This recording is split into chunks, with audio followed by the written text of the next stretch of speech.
Yo, what it do? Let me get this microphone up. What up, y'all? What is going on this morning? Buckcity Reloaded. We back with another Wake and Bake exclusive. Hey, you should be waking up. You should be. Let me turn this down. Be waking up. Feel me? Let's get it.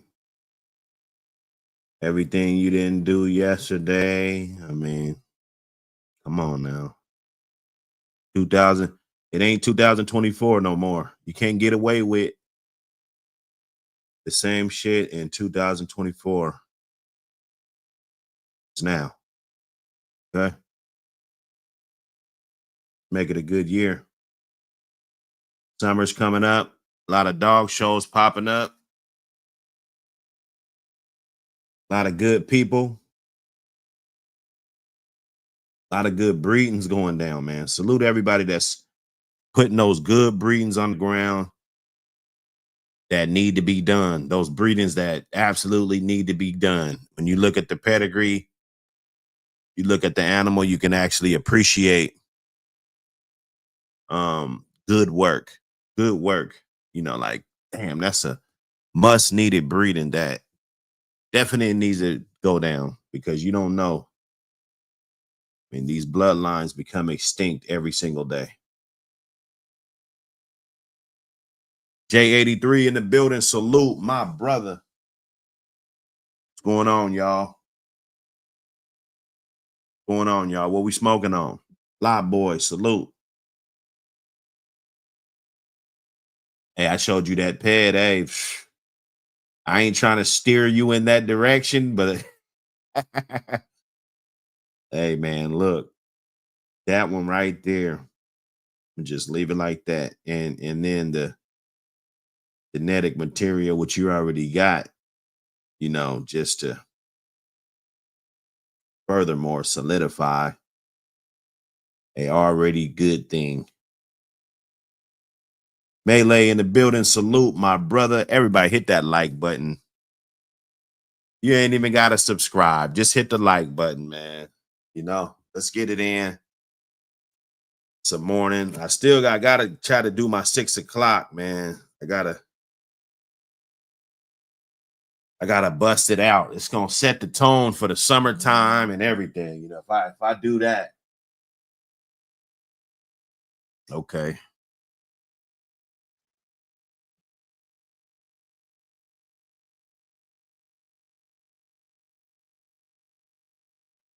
You ain't even gotta subscribe today. Just hit the like button. Let's get it.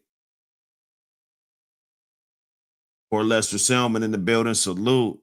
Hey man, that boy's looking good. Boy's looking good. Salute to you. Salute to you. Prophet Google in the building. Salute. Salute, my brother. Dickie Foster in the building. Salute. Hey, this is my demonetization party. They demonetized me till I think it said like April 9th or something. Good. Hey, they play games, man. They play games. I don't appreciate it. It kind of sucks. I think I'm gonna have to break this shit up into two separate channels, man. I have to break this shit up a little bit because they keep fucking with me so much to where it kind of ain't worth it. It's not worth I could keep all the different type of content and different things that I feel is gonna give me that on a totally different platform. Although the snitching is everywhere. Motherfuckers is everywhere. Who's this? Home of Nanny Dogs in the building. A nanny in the building, man. Hey, they didn't have you on the top 10, man. I thought you was gonna make a video about that. You've been around for a long time.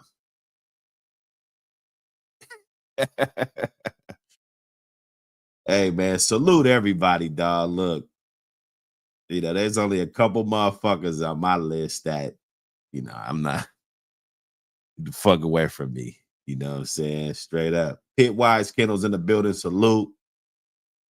Getting it in, man. Hit that like button, y'all. Gonna try to muscle it out. This January, it's been cold as shit. We got to get through this. Fellas, we got to get through this now. Make sure they got water. Make sure you change that water 5-6 times a day if you can. Because if they can't get to that water, that's going to be the first way. Boom, your pup's going to die. Or your dog is going to die. Okay? Of course, they're going to say, oh, bring him in the house, all of this crazy shit. Look, we don't judge. We don't judge over here. Okay? Well, I'm talking about the situations and the situations only. A lot of times the problem with the tree huggers, they come in, but they don't come in with no solutions. They just come in with getting momentum, trying to eradicate the breed. Okay? So you can't judge if you don't have a clipboard full of suggestions and solutions. I think that's very important. when you're talking to anybody on any level, that you're not only, you know, shaming them or,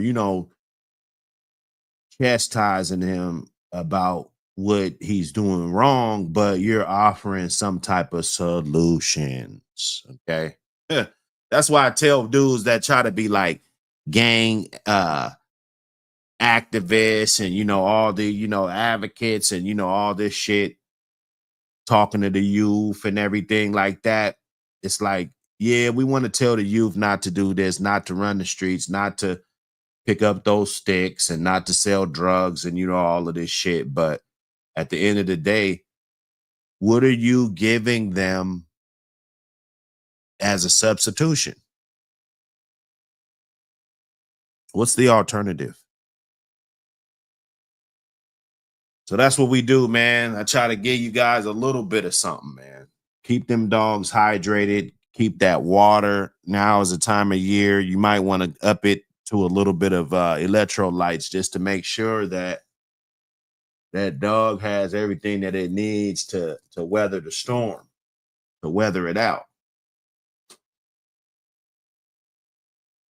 You know? Yes, sir. Hey, Dickie, man. Hey, hit that like button on the way in. Hit that like button on the way in. That's what 7-8 says. Salute, my brother. HED Pyro in the building. Appreciate you, brother. All the support. Everybody that got that magazine, just a special thank you for that. That's important. It lets me see a bigger picture. At the end of the day, even if it adds up or whatever the hell it does, if I'm able to get to the next project and see more light, I don't see the light at the end of the tunnel yet, but as I'm digging through and just keep grinding, right? Driving up to this post office, standing in line and shit. Because I want to feel what it is. I want to feel the process, the struggle, I want to know everything that comes along with this. It's a journey. Okay. I was going to buy that machine. I'm the type of guy, I want the best one. I don't want to get the one that's half off and I take it home and after 30 days I'm having problems and shit, bro. I don't want that. I've never been like that. So shit, man, I'm gonna stand in line, man. It ain't like Christmas time. It ain't like, although them lines be kind of fat, I got to figure out what time to actually pop up. I know in the morning I'm good. But sometimes I just pop up at a random time when I just got time to dip off. And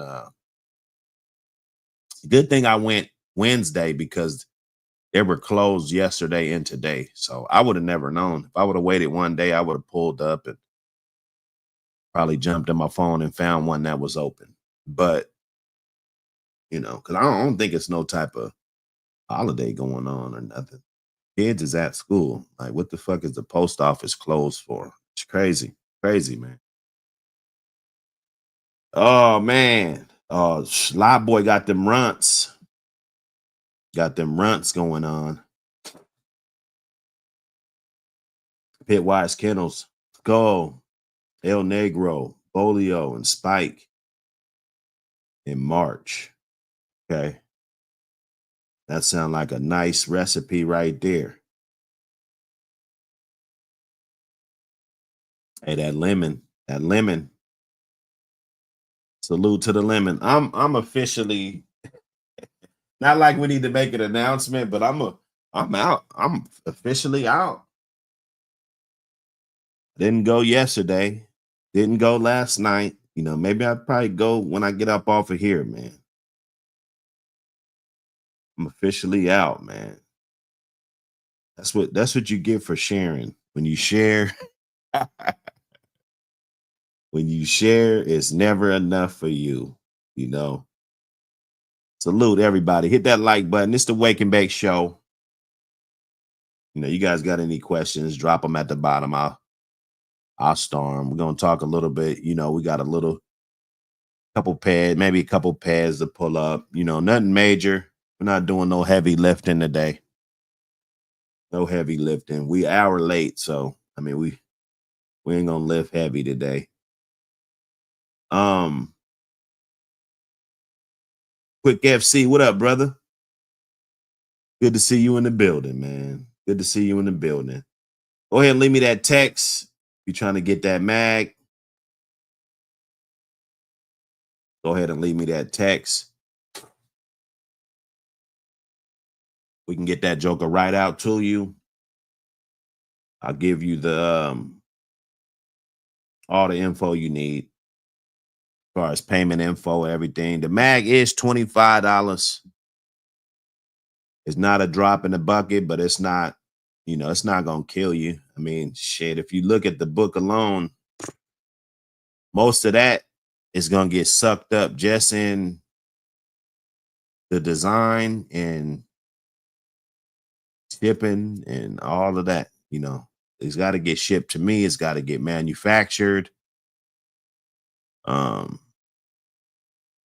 you know, it ain't no bootleg shit. Me and my brother just fucking put together. Although I like putting shit together with bro. Me and bro could do some shit.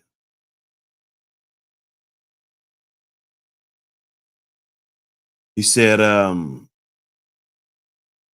look for strawberry gray. Oh, strawberry Gary. I'm tripping. Strawberry gray. I was about to walk up in there and talk about some strawberry gray because I'm used to the pink, and my dude said the blue runs. Uh, yeah, man, I'm gonna keep that in mind. I'm gonna keep that in mind. I might go get a couple of different flavors today. Yeah, they keep playing with me, Dickie, man. They took my monetization until I gotta reapply April 9th. Gotta reapply for monetization. So, you know, it is what it is. It is what it is. If y'all want to donate, you know, the Cash App's always there. I make sure that make sure the Cash App is there. Although the super chats be bussing, but it's just literally the same thing. I actually like the Cash App better because they don't take any out. They don't take any out. YouTube, they're gonna get their 40%. You got to know that. Super chats, all everything. They're getting 40%. It don't matter. They might get 45%, but I think they get about 40%, if I'm not mistaken, is or close to. If I'm not dead on, then shit, it's close enough. Close enough. You dig? But yeah, man, I still appreciate everybody that got that membership. I wrote down the ones that had the channel membership, and they get those weekly perks. So we'll get those out. And then or matter of fact, you know what? I need some emails. I need emails for my email list. So if you guys want to, let me see. This will be good for you actually, because you can stay up to date what we doing. We know the other dude's gonna catch on. One thing about it, see, when you got 5 million ideas, it doesn't matter if somebody takes one or two. I look at it as, damn, like you got some good ideas, dog. Like they're gonna wanna step their fucking game up. That's what you're supposed to do. Like, go ahead, you know. So yeah, we're gonna get the email list going because I gotta get these brothers' email also. Hard and finished kennels, bank statement, Walnut, PA, Michael Bo Robach, Trackside ENT, Many Bad Pits. I gotta get all of y'all's emails so you can get the weekly digest, the weekly Dog Man digest for that level of membership. I mean, even though they fucked me, I'ma still Get it right. Ain't no excuse. Let me see.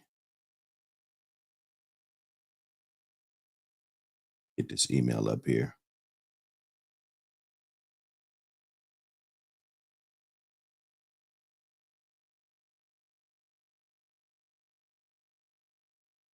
And then anybody else that emails me today, I'll put you on the list, and then I can just there'll be some digest popping up whenever I got something that I really want to show y'all or some shit, and or let you guys know something's coming up, promoting different events like South Bottom and different things like that. Just like AT&T and all them motherfuckers be blasting you with goddamn shit. I'm not gonna blast you, but it'll be some dog man shit that you could get in your email, bro. You know, straight up. It might be a little bit of history about a dog, you know what I'm saying? Couple old school reports, you know, about different dogs, different things. We're trying to interact, and we know that everybody else is gonna try to do that too. That's what it is. These are the stats that you don't get. This is the type of shit that you don't get graded for this type of shit, right? You know. So shoot me that email right now. I'll put you on that list. But if you're one of those six Heart and Finish Kennels, Bank Statement, Walnut P, Michael Robach, Trackside ENT, or many bad pits. Email me. I'll get you that digest out. It's a nice little read. It's about chain setups. It's a nice little read, maybe about 3 pages. A nice read. I'll get that out there. They'll always have, a quote from me, a paragraph, me kind of in my words explaining it, what's up. I think this is going to be a good thing in addition to the channel. Some people, they want that. They want those emails. They want those reads. And what you can do with the PDFs is print them off. And let's say by the summertime or like 2 months or something, if you're getting shit every week, then that's going to add up. That's going to be, 100 pages and shit. You can go print off, and then, it'd be a nice little thing. Probably black and white. I'm not really tripping about color. Some of it'll be color, whatever. But if you want to print it off black and white, it'll probably be a dope ass book at the end of 3 or 4 months or something worth a digest. You dig? So get on that email list.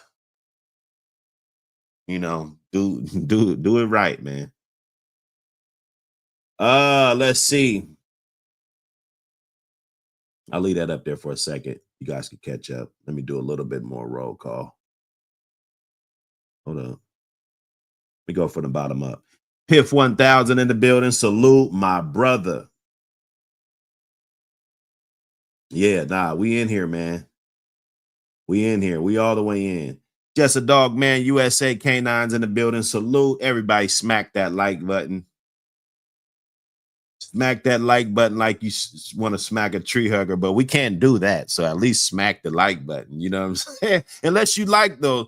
I mean, and we love all people because we come with respect and all of this. But when it comes in between you and your dogs, man, if it's somebody that's purposefully trying to spread rhetoric that makes your dog look so bad that as soon as you pull up in a neighborhood, that people look at you a certain kind of way and do this type of shit, they're trying to take your dogs away.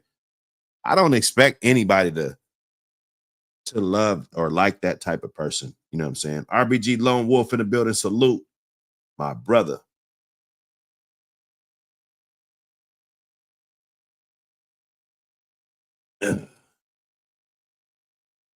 He said, you won't smoke no 3.5 of that. One blunt. That in a blunt, man down. Shit. What y'all talking about? What y'all talking about, man? Let me see. Crockett in the building. Salute. Get to that South Bottom. Crockett got a puppy given away. Lamont Grant in the building. Team Mike for the win. Hey.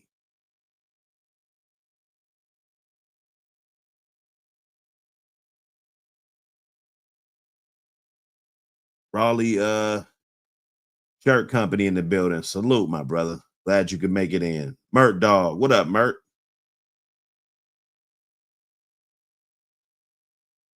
Get it in. Get it in.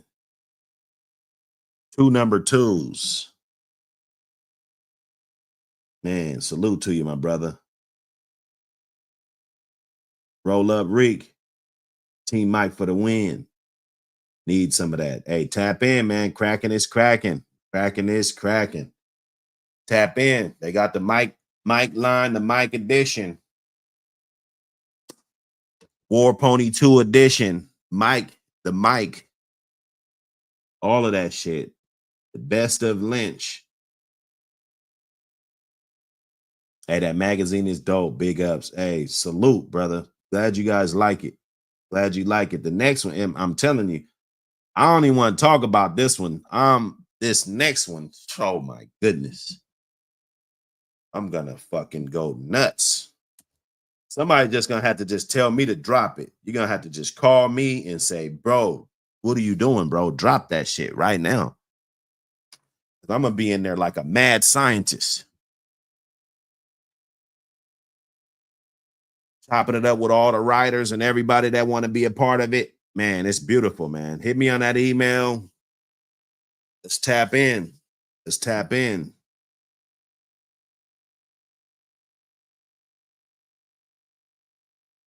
Let's tap all the way in, man.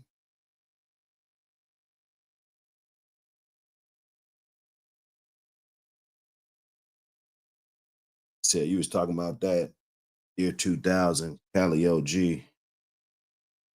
Oh yeah, man. Some of that good old shit though. I'm mad that I love what they're doing with weed and all the new strains and shit, but I'm an old school cat, man. Sometimes I just like my regular strains that we used to have, just like that regular Kush. Give me some of that. Give me a couple ounces of that. You feel me? I put it in my jar. Look. And I'll be blowing on that, that real Kush, that real Kush that we used to blow on. Like in let me see. We was blowing on that like in 2004 all the way up to like maybe 2012. More likely about 07, 08, 09, more likely, but I do remember having that shit like in 2004. And then, there might have been some good traces of that shit popping back up. But I missed that, man. I missed that shit. Let me see.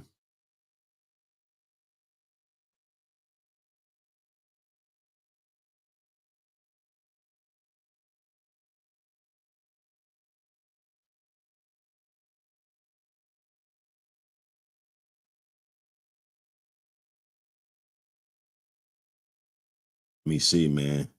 Community 901 in the building. Salute. GMB Rocco in the building. Salute. Bub Johnson. What up? Hey, where's Oat Man? Oat Man got to send me his map so I can get him his mag, man. Hit me up, Oat Man. Anybody see Oat Man in the chat, let them know. Let them know. Trying to get everybody their shit. I want everybody to get their shit. That's what we do. That's what we doing when we get up off of here. Pyrex Taylor in the building. Salute. I had OG Kush outside last summer. I'm going to run it back this summer. Yeah. Let me get a little smidget. let me get a little smidge of that shit, man.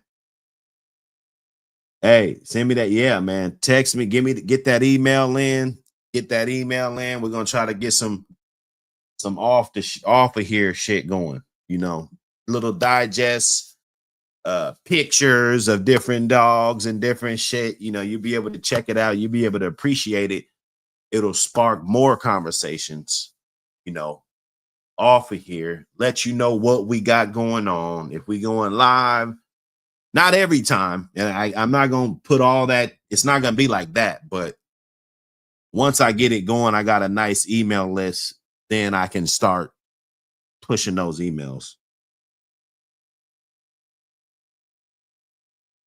Especially for the magazine. If you got the magazine, hit me that email, because when those next copies come, everything, we're gonna have new methods of everything. Even if they kick us off of YouTube or whatever, you see what they're trying to do.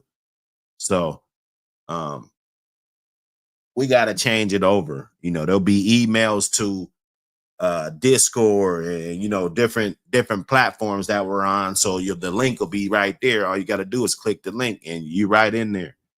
We might be going live on somebody else's channel. There to go the link right there. It might be some private um sessions that we have. I want to have a lot of private sessions, 3-4 hour sessions with no chat. Just guys chopping it up, in and out, going in. Um that's what we do, man. That's what we do. We get it going. Stay blessed. What up, brother? Glad you can make it in, man. Hit the like button when you come in. Hit the like button when we come in. We're gonna get that steady grind.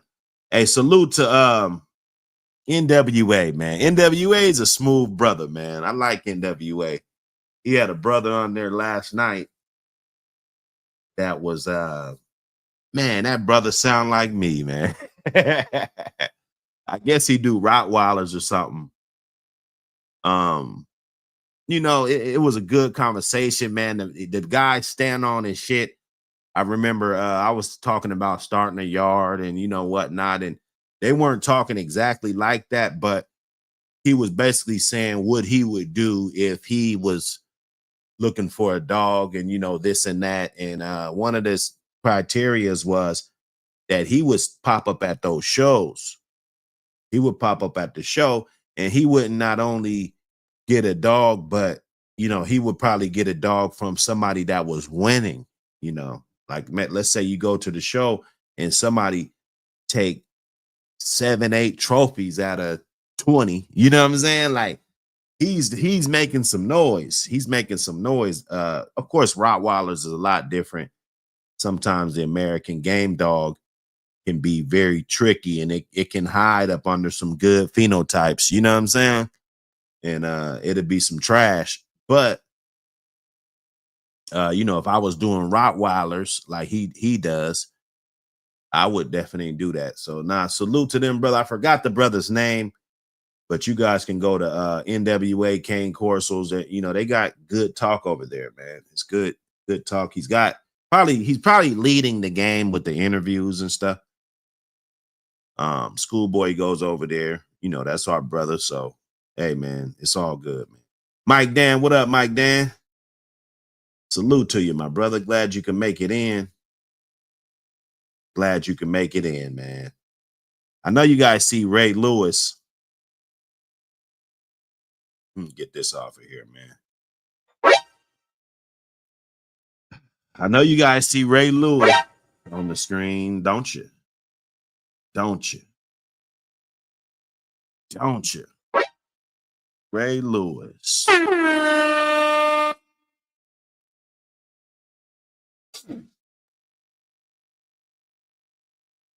talk about Ray Lewis. I've been hearing a lot of good things about this fucking dog, man. A lot of people tell me, they really like this mother.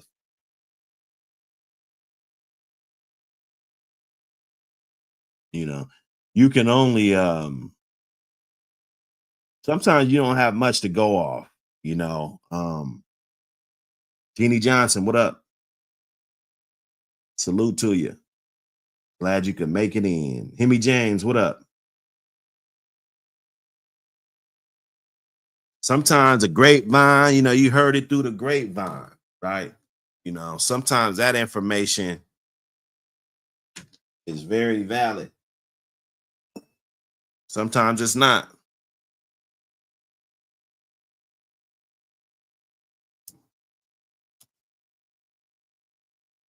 This is one of Garner's dogs that he really likes.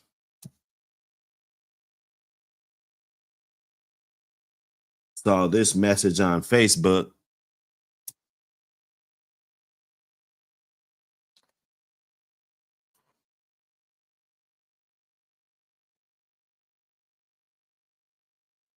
Ray Lewis. Okay, Garner's Ray Lewis. Ray Lewis is the one everybody waits on and hopes for. He's everything you could ask for and more. I had to go ahead and celebrate his breeding program as he is barely bred. He's barely breed able at this point. So he must be getting old. That's what I'll take out of that. I don't know how old the dog is. Or maybe he might be one of them aggressive ass dogs, but I don't think, these guys, they'll just AI him if it's that serious, right? So maybe it's to old age. Ray is a phenomenal athlete, perhaps the best dog I own.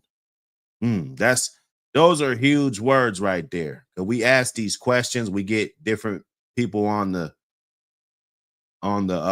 chats and stuff, people and I asked Schoolboy, like, who's the best dog you own? That's a frequently asked question when you're talking about a dog and bloodline and just interviews and different things. So perhaps the best dog I own. He is from El Drago and Crybaby. So I don't know if he's old or not. Maybe he is, maybe he just crazy. But shit, I just AI him. Like I'm not I'm not playing with these dogs, bro. I'm not playing with these dogs, right? Uh okay, nah, he's aggressive. Okay, so yeah. Yeah, nah, he does look like a monster. He looks like a monster. Late Marshall, what up, brother? Salute to you. Salute everybody. Um, okay, so yeah. Okay. So yeah, so that fucker's aggressive. That fucker is aggressive. That's what it is. you know, I mean, shit, AI him. Do we need to do a video on AI? Put a one in the chat if we need to do a video about AI. You know,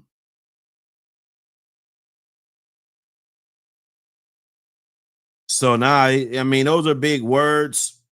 I don't know if he's being, some coaches will tell you, like, oh, you're my best player ever. Oh, you're my best player ever. Oh, you're my best player ever. I don't know if he's saying that. Maybe I'll go look at some more posts.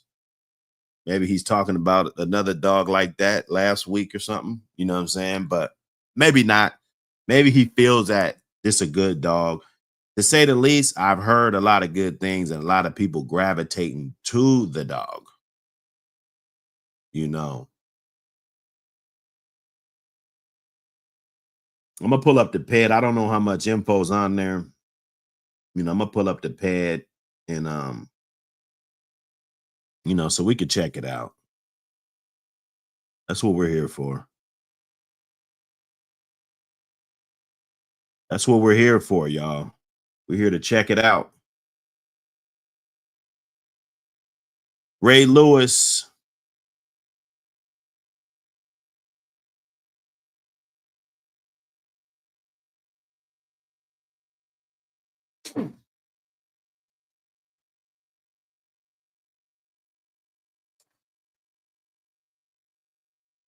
Oh, Ray Lewis.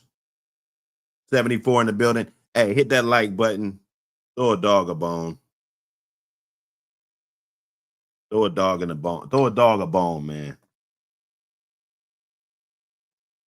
Hit that button, man. You said he look about 55, 60 at the pig picking.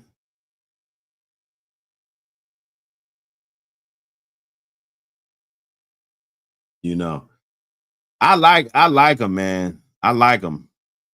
Now, I definitely want to see a better picture. And Garner, he probably didn't put this on here or whatever. Maybe it's a good picture of him, whatever. But man, don't use the picture of him stuck to another dog if he's alive. You know what I'm saying? Don't do that, man. I encourage people to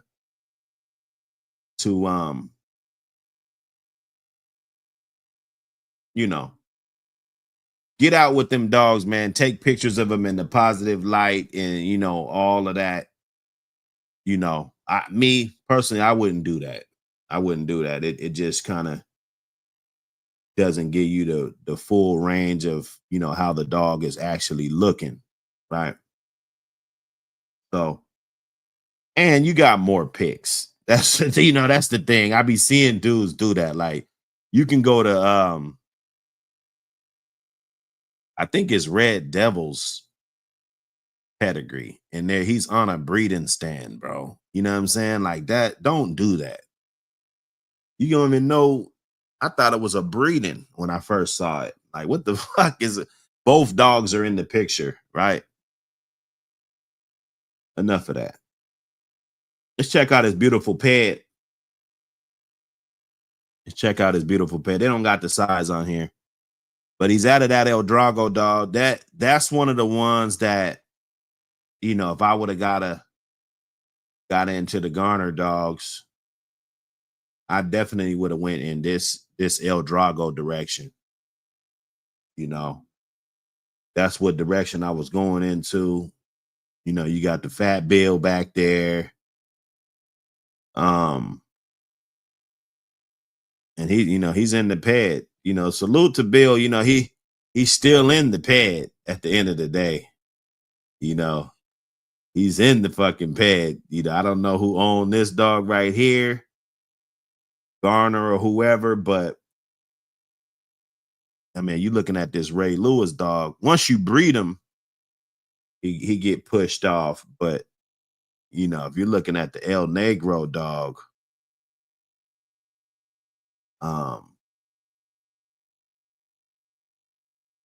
yeah, nah, that's good, man, to have your lineage in there. And that's why we look at the pedigree, because it doesn't tell you everything. Nothing does, right? What they say, only believe half of what you see. Nothing what you hear, half of what you see. So nothing tells the whole story. Even a movie or a videotape takes it in clips, clip by clip by clip. So I mean, you can't believe everything.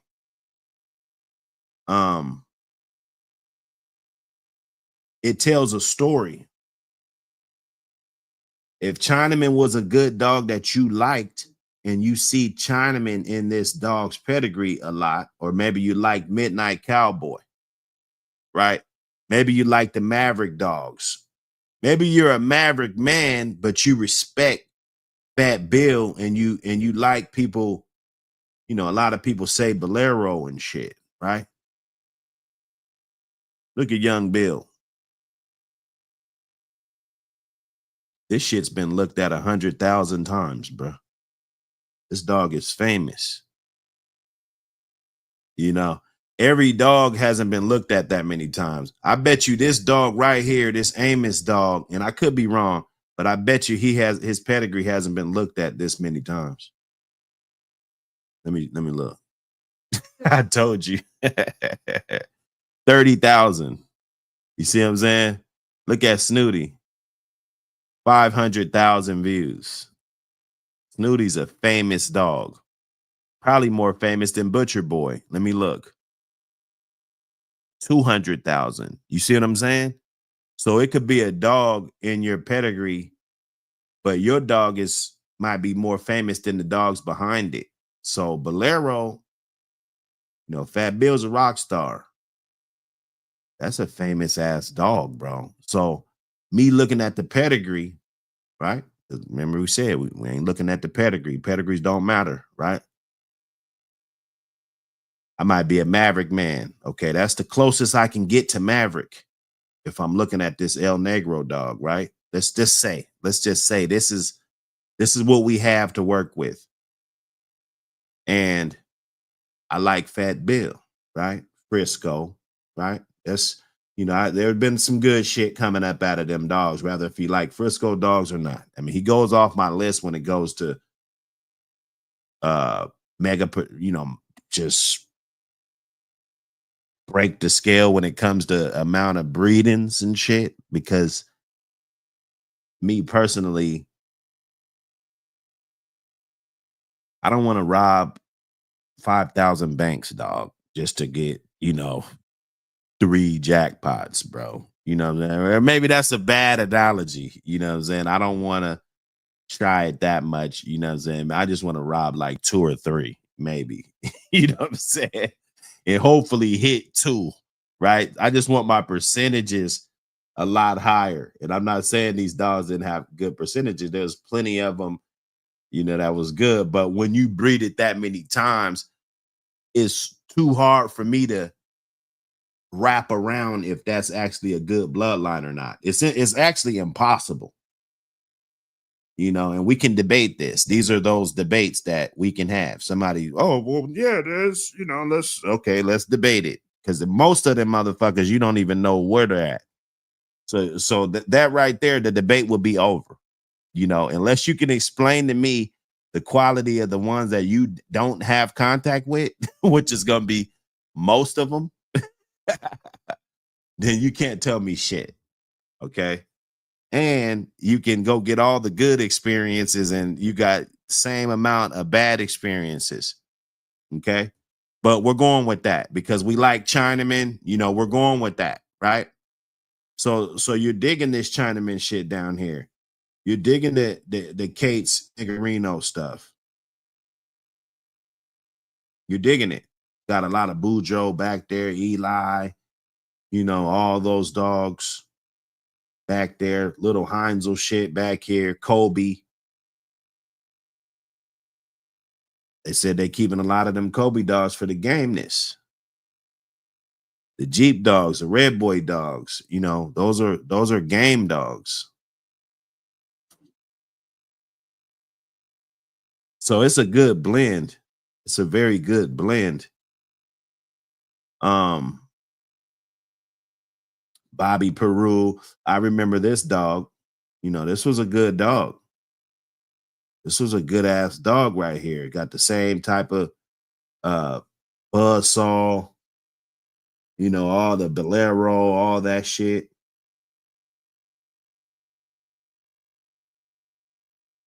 Lime bred, really good. It's lime bred, really good. Both of these dogs, El Drago, I would say he's a perfect damn lime breed.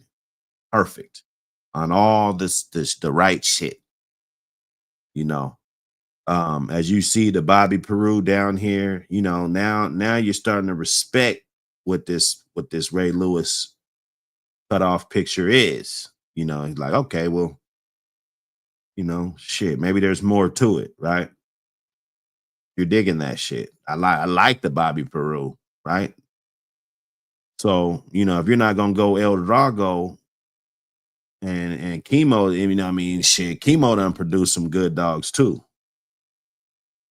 There done been some good Chemo shit that's been decent also.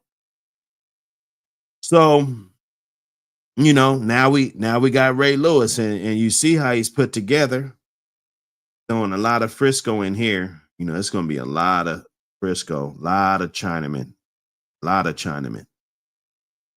Probably one of the purest Chinaman dogs, you'll find. And I'm just guessing, but man, this dog is tight, Chinaman. This dog is, man, he's tight. He's real tight. At the end of the day, this dog, damn, you know. So yeah, man, look, good bred dog. People like him. People like him. People like to breed to him. Sure, he's got some offspring out there. He said he's not that old, so he got his hand in there. He's got his hand up in there. been able to breed quite a bit, you know, that's a good thing. That's a good thing. What did that thing say? It said, let me go back,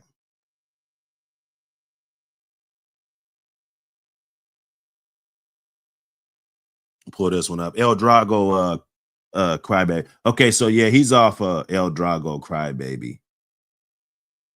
Yeah. Um, yeah, celebrating his breeding program, okay. That's what's up, man. That's what's up. People loving their animals, loving the dogs. That's all that matters, man. You try that shit or you don't, you know.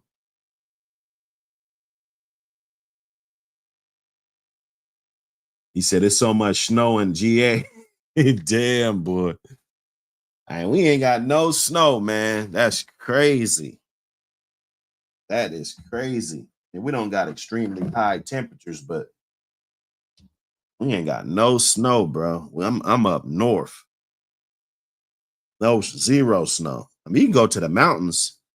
You can always get snow. You go to the mountains, but I'm sitting at 44, high 50. You need a sweatshirt or you need a jacket, but you're not gonna freeze over.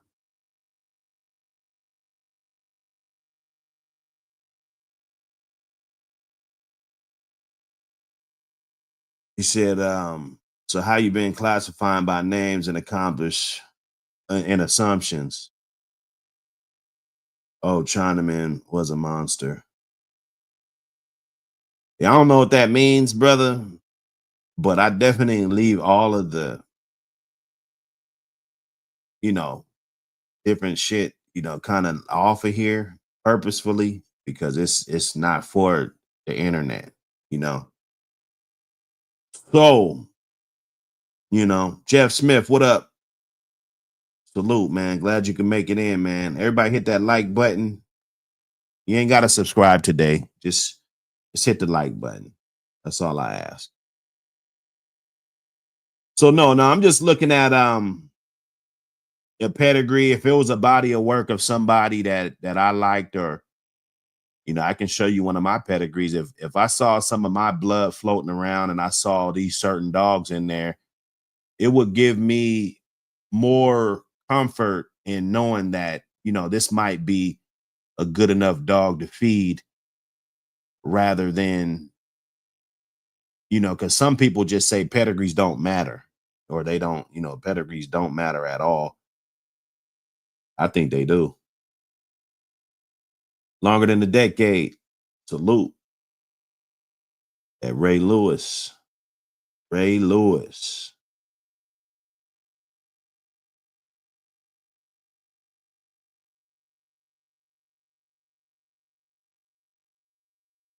He said, but still the best of best are two dogs from Mexico waiting on them Facebook monsters. That's cool, man. I'm pretty sure there's plenty of good dogs everywhere, though. We can't just go there. We can't go there. I'll have that conversation. I will. But a lot of that shit comes down off of the American shit. So what we don't do is get on the internet just because laws are different somewhere else and kind of like pick pick fun or pick, you know what I'm saying? It's like, okay, that's cool. We love the dogs. We're more about dog shows and everything else. Now, what happens? It's like people that run out and do crazy shit in real life. Like that ain't none of my business. If you want to go steal at the store and do whatever you want to do, that's on you.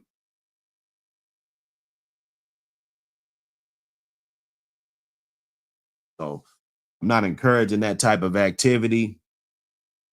This channel is not intended for any legal purposes whatsoever.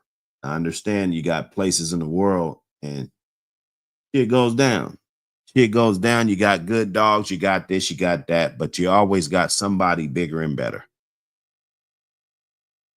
You know, that's a fact. Maybe the competition that you're going into is lousy. That could be the case.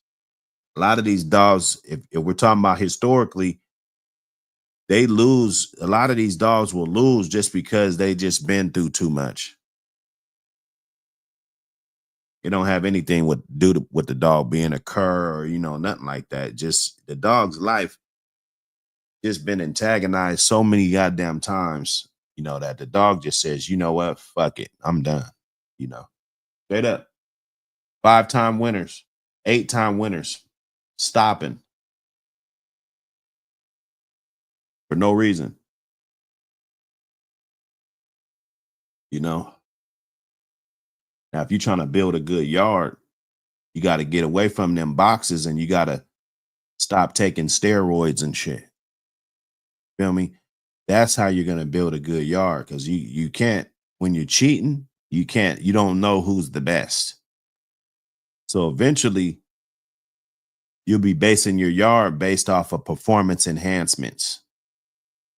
So after a while, yeah, you might got some good dogs right now, you running through shit, but after a while that shit it doesn't hold up because the genetic motherfuckers that you're actually breeding, the actual best of best, they're just their body took to the genetically modified shit more than the other dogs. Feel me? That's historically. That's why you always see kennels at the top and then they plummet straight to the bottom. Their stock it becomes irrelevant fast. That's the evolution of the game dog. So look, we don't go in. Everybody got good dogs. Nobody has the best dogs. There might be a dog in China that might be better than every dog. You never know.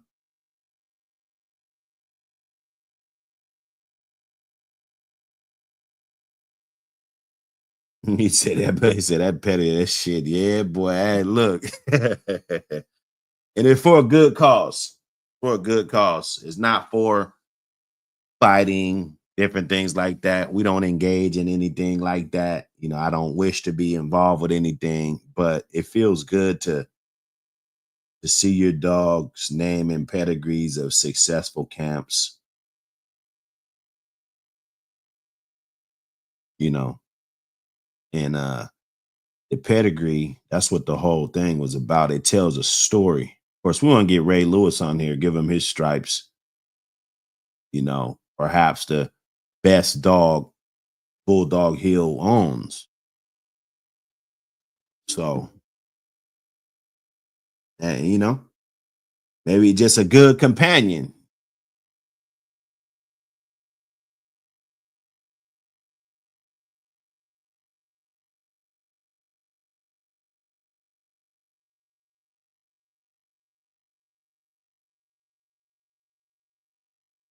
Uh-oh, Jeff Smith. Jeff Smith. Hey man, salute to you, brother.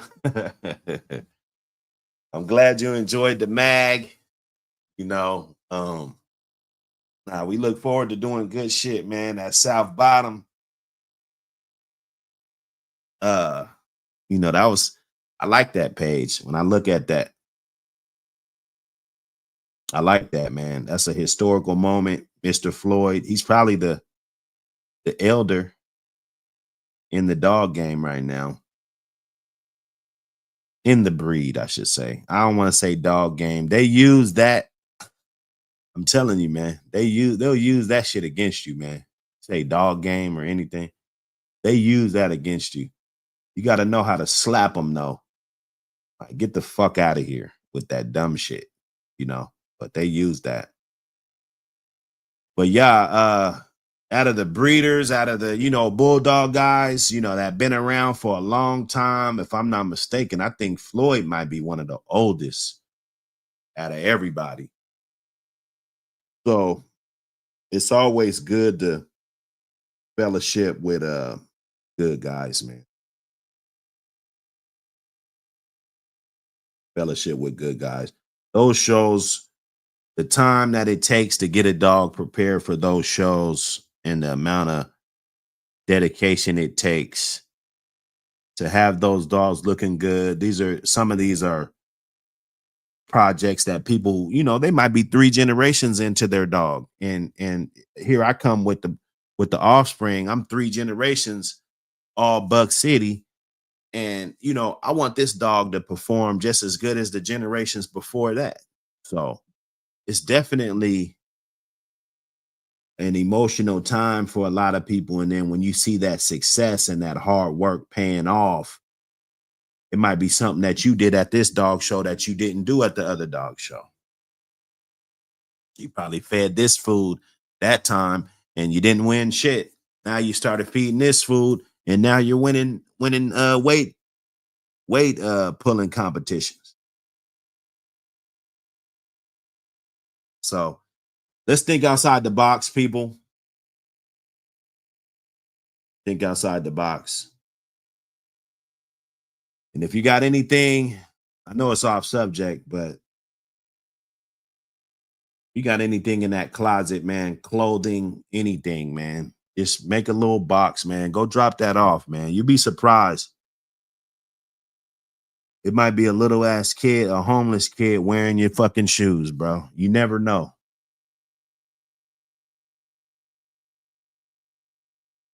It's a lot of us in here. It's 80 of us in here. If you got enough to be on here, I guarantee you got a t-shirt or a sweater or a little jacket in the trunk that been sitting there for a long time. You probably think about throwing it away.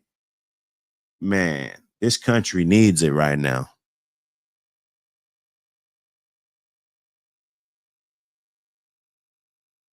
Even if 2 or 3 of y'all do it, that's better than nothing. Somebody's socks is wet. Okay. Somebody got some wet socks out here, freezing.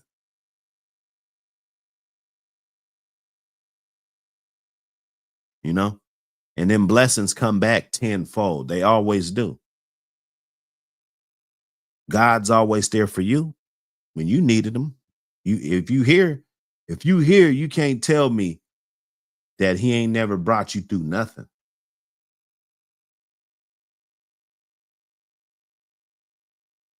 So them blessings always come back tenfold. Always. You dig? South Bottom show is coming up again, February 15th. Hey, you guys check it out. Get it in there. J83, the gang, everybody been popping up. I want to go. I don't want to procrastinate too long and shit. I'm kind of swamped with everything I got going on, but damn, man, if God's willing, I would love to check it out, man. Even if it was just for one day, pop up, even though I mean that'd be crazy.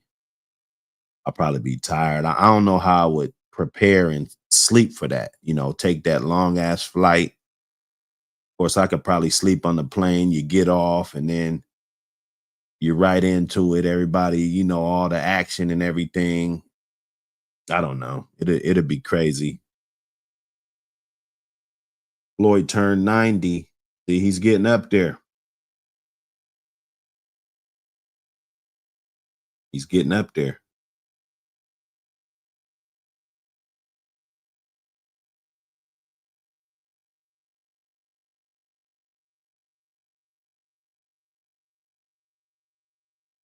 Oh yeah, see, that's what I'm talking about, pit wise. We're more connected. Nah, hit me up. I want to know, exactly what picture it was and everything. So I can know who these photographers are because I was shocked. I was like, damn, this right here, especially that South Bottom, it got like that, it got that look to it. It had that look to it, you know. Like y'all was having a good time, man, around them dogs, fellowshipping. I think Bill went live, or I think I got Bill I think I went live and Bill hopped in at the show and was chopping it up. You can go back. I think the video's still up. But we was in there. It was love from the jump. So those are the type of venues I want to promote. I don't want to have static with people. I don't want people to take it some kind of way. And I don't want that. I don't need that. I got enough problems. You know. Appreciate you, Pitwise, for your photography skills. You know. Because I don't be knowing who took it, honestly. A lot of them. Some of them I do. But Cave and Kennels for that cover shot. He puts in a whole lot of work. She goes to the show and kicks ass. You beat her, you beat somebody good. You go in that show and beat her, you beat somebody good. I guarantee you that. That woman puts in a lot of work.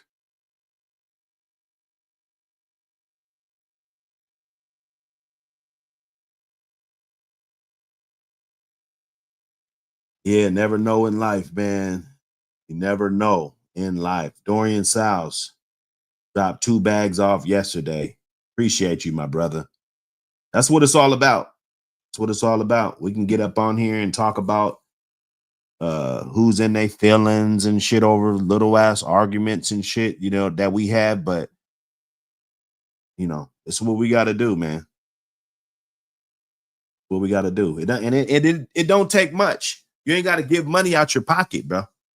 That's the thing. You don't got to pull up with the bankroll and going to spend a whole bunch of money. You don't got to do that because everybody got some clothes around that they're not wearing no more. Everybody. You got one sweatshirt, even if it's got stains on it, bro. If it's clean, shit, they need it because they shirt might be wet.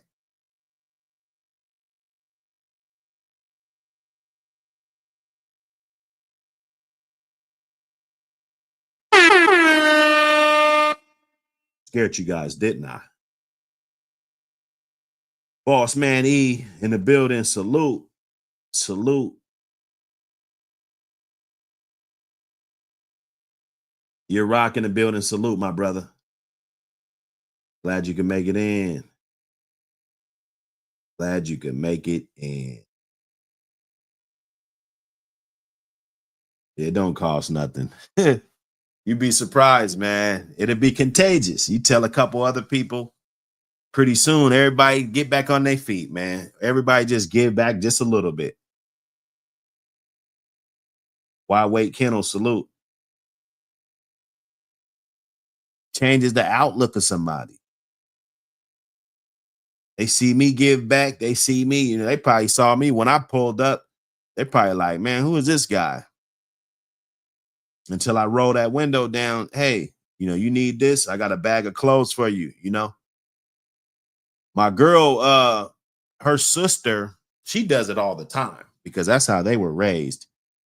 She'll go get all the food, not like spoiled food, but like if they're not gonna eat it, if extra food in the fridge, she'll wrap that shit up and make like little packages. Go down there and drop off that food, man. Then people be needing that shit. You ain't got to do nothing to it.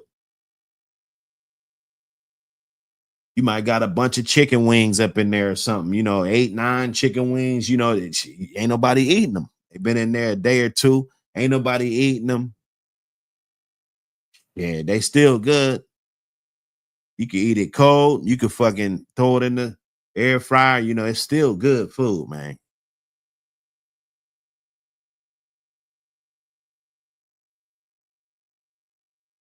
No,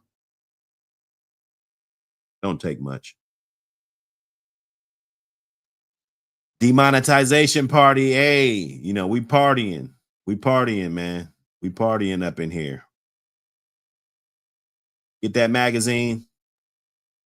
Get that magazine. It's crucial. Get that magazine. Text me for info.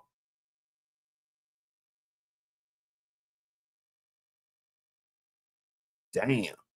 J83. Whoa. What? That's a lot of snow, dog. That is a lot of snow, brother. Oh, yeah. Yes, sir. Yes, sir. Yes, sir. Pit wise. Yes, sir. That picture. Yes, sir, man. That one was nice. That one was nice right there. So they because I reached out to the brother in the picture, and he was like a good brother, but I didn't know it was you though. Took it. I was like, hey man, this I think this one right here would be really good for the breed. I can go back and find the message I sent to the one of the brothers in the picture. And yeah, he was like his guy took it, or somebody took the picture. Man, it's a good picture. Appreciate it.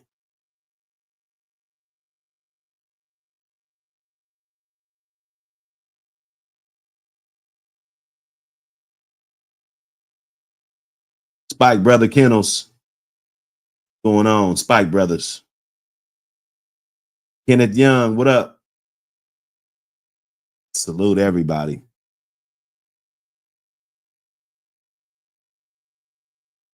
Let me see if I can shake something up.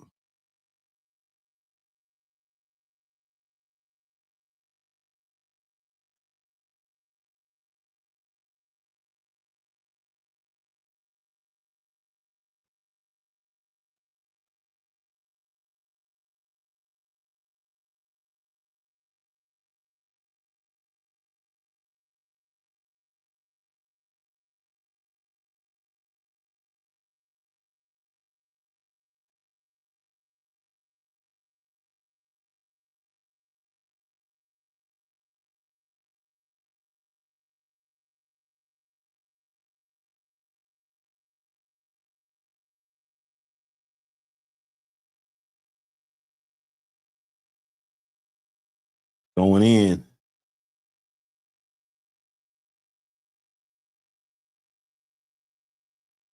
Let me see.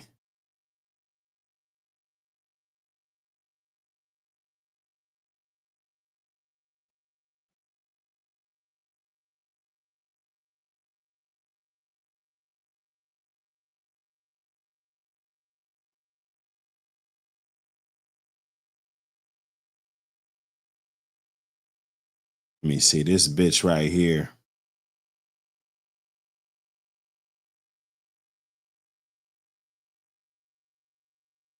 This bitch right here, Tuffy.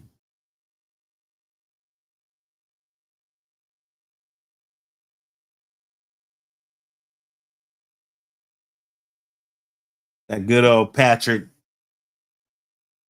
Crab Cross.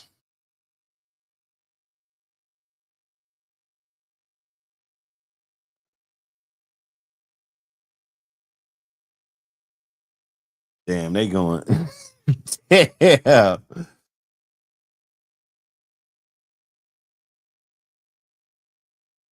Damn, they talk about the dog is fake. What the fuck, bro?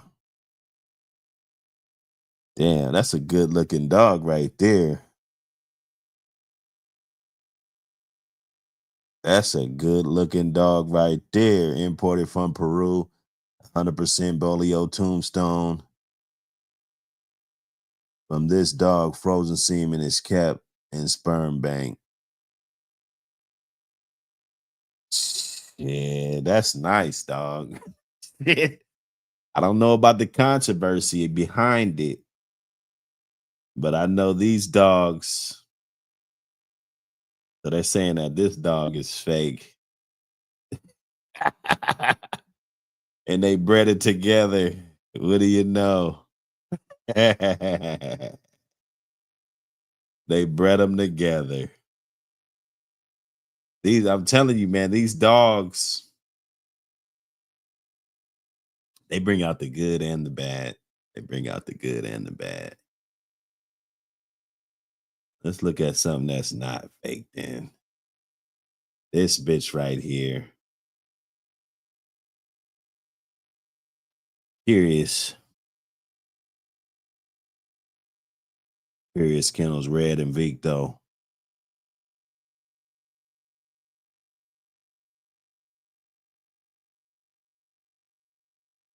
Tuppy and Victo too.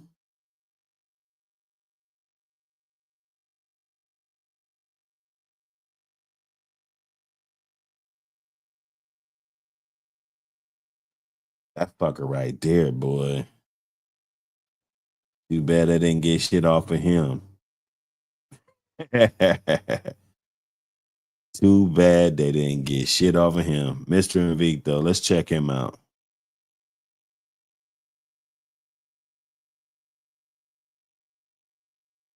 Parents Kennels, Revenge. So they was keeping that shit tight. The future looks good. You know, the same type of breedings. They're gonna try to keep that tight. Sometimes I just like to look at different stuff that people's putting together. That commander dog. This dog named Tacoma. Nice looking dog. Got some of that Mayday in there. As you can see what that Mayday is gonna do. That Mayday is gonna stand out.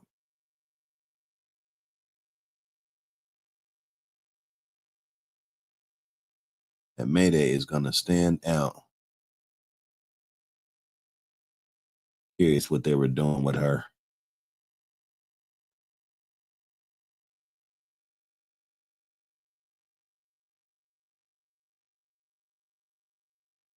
They bred it to this dog. They say he's 100% Red Boy Jocko.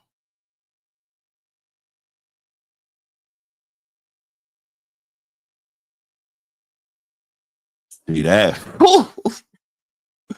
Hey, this shit, I like that. Not 100% Red Boy Jocko, buddy. See, you got a little bolio back here. You got a little bolio right here. You got bolio right here. You got bolio right here. So you're not 100%, buddy. But I like this insector dog coming off a Red Devil. This is what I was talking about, the Red Devil. This is Red Devil's profile picture, bro. Some bitch in the goddamn. Let me see if I can blow this up for y'all.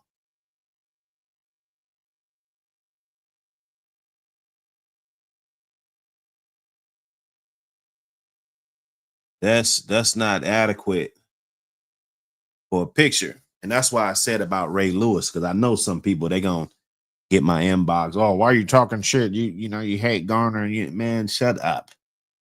Shut the fuck up. Can we have a conversation without doing that every time?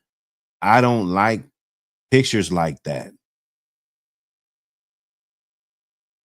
I think the dog deserves enough respect to at least have a picture where he's not stuck to a bitch. That's all I'm saying. Now, if that's the only picture you got, that's fine.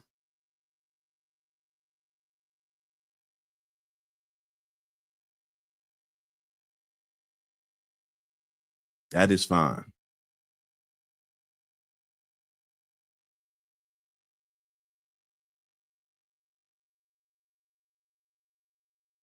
You did. But to say the least, I mean, maybe you guys like that picture. I thought it was weird. Damn, what the fuck?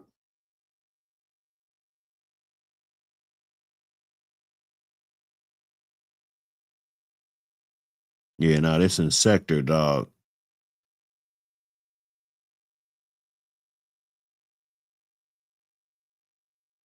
Take that back to the Invicto dog. And then they've been having this chance, you know, they trying to keep that Red Boy Jocko line alive. born 1998. Luciano. That's a good looking dog. See what he's able to do.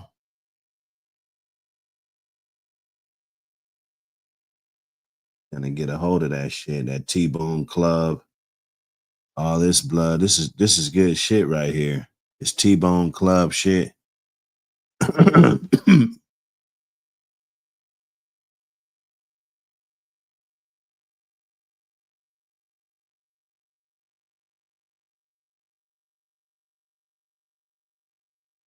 They kept that shit tight as hell. They kept breeding that shit tight as hell. Bolio, it's got the Dirty Mary, the Boyle's Dirty Mary back there.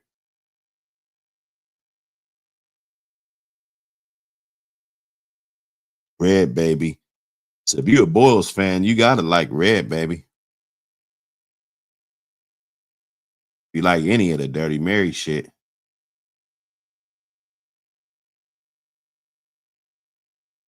You know, I just be hunting, bro. Look, never mind me. Never mind me, man. Let me see. I want to see if they took Luciano to some more Red Boy Jocko shit. There you go, some Bujo Skull shit, Pains, Leanings, Frisco, all that type of stuff. That's a good looking pup right there. See if they continue. Nothing with him. I kind of just want to see him. I like this, and I'm sure. Now that's a good ass breeding right there. Got the no regret stuff, the otter stuff, Conkerberry, it's heavy on the tombstone, folio. That's real nice. Heavy, heavy Red Boy Jocko at the top. That's nice. Another one stuck. Got a picture stuck together. Happy. I like Patchamac kennels. I like their stuff. I do. I think they, in their days, I don't know if they're still around, but their days, they had a lot of good dogs. So they're gonna incorporate that Mayday in there, and Mayday with that Bolio, and they're gonna spice that Red Boy Jocko with the Bolio. So basically, this is the same cross that made uh Mayday, pretty much. And then you cross it to some more Mayday shit, and you're gonna throw more Bolio on there. So the amount of Bolio that's in here, Bolio Tombstone or whatever, this will be kind of how Haunch is bred. He's a 25, 75 Bolio Tombstone dog. And then you got the 50-50 at the bottom, pretty much. 50-50. Good shit. Good shit. Let me see. Took it right back to Happy. That's nice. That's nice. Beautiful dog. Beautiful dog. So right back to Happy to get they're wanting to keep that. They're wanting to keep that. See this. I love this right here now. I would love this. I would try this. And yeah, we do look at the pedigree. Nah, that doesn't mean that this dog is everything just because of his pedigree, or it doesn't mean that, but we have to look at it and to see. Now I'm gonna do all this research before I even call you. I'm gonna do all of this shit right here. Going through, checking it out. Okay, yeah. What is this shit? What is this Luciano shit? That's what we started. Well, we started with Insector, and then we over here. This is a coincidence. They breeding this shit the same way, Hello. Hello. Uh let's see. Okay, we can't go nowhere. I like this dog though. Just the way it looks, everything about it, this male. I would love everything about this dog. Uh, let's see what this is. Okay. More Mayday stuff and sector stuff, Mayday, so this one right here, Sarapova,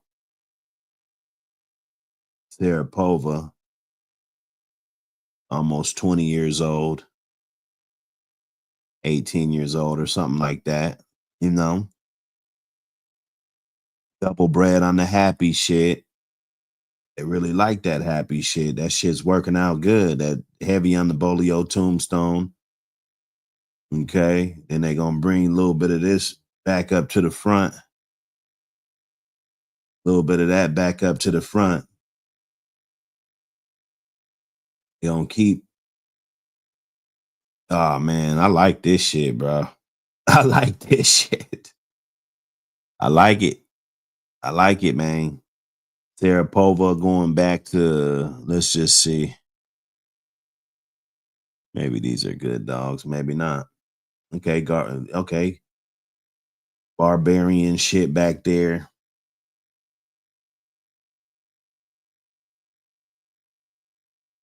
Nudie shit.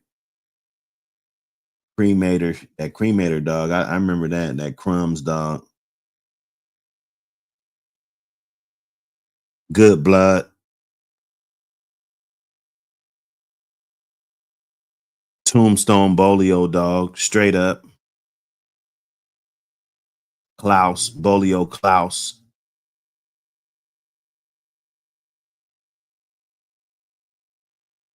You know.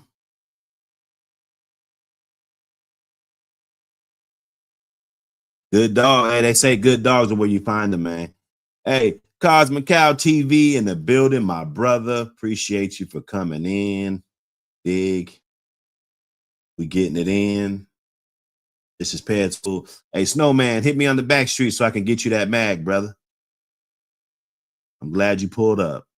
I've been saying that for the last 2 days. Hit me on that back street.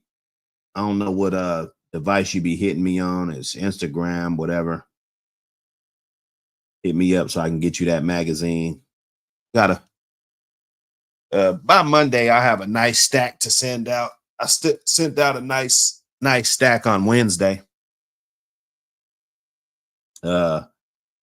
Monday I should be busy. I'm gonna pull up to that joint early probably and get it in, knock it out. So anything that comes in this weekend, we're gonna be doing these pedigree pop-ups and I'm gonna try it, see how it goes. Feel free to support the channel too. I don't have the monetization, all that shit, but feel free to support the channel. It does what it do. Yeah, looking like some Invicto stuff. Yeah, I like that. I like it. Of course, everything ain't gonna be everything. You got to get the right consistency, the right blend, and the right dogs from that line. That's the key. You might go in a direction, but then once you get in that direction, you find out that those dogs just are not gonna be enough to suit what you wanted, right? Sometimes I would just breed one that I felt was decent and get rid of all the everything else and just keep the one that I have crossed up, just so I could have a little bit of that and just keep it moving. It's real easy to do it that way. You might thank yourself later on because you really didn't need that much of that blood. You wanted it. Maybe it's that bolio shit, but you didn't really want to do it like that. Hey, nah, I appreciate you, brother. Appreciate it, man. Yeah, hit that mag, hit that like and get that mag. Dig. Can you dig it? Are we in here?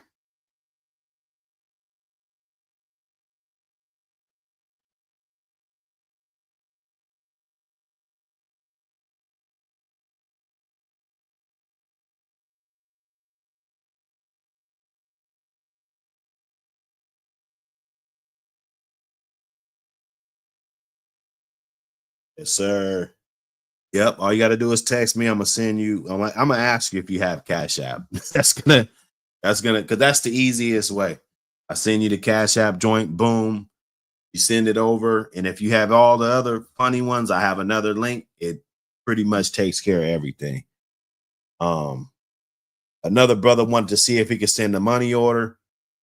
I got a virtual box. I kind of don't want to fuck with that right this second until I figure out a little bit more about that, because they talk about how many items you can have per, you know, month and shit. So I want to figure that out before. But if you're still interested in that, hit me up. I got an address so you can send the money order.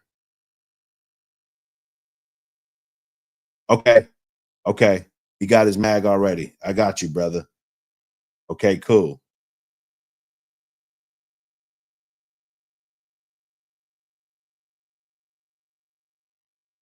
Okay.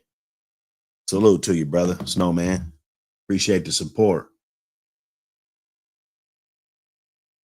Just making sure. I had that on my list. I'm gonna mark it. Appreciate it.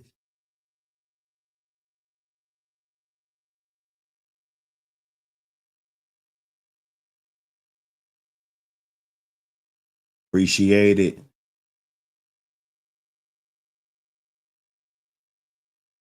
We're gonna kick this joint in the extra innings. The extra innings, because like I said, we don't have the monetization. We just gonna fuck it. YouTube they're gonna be mad at me, man. They're gonna be mad at your boy. I'm gonna kick it in the extra innings.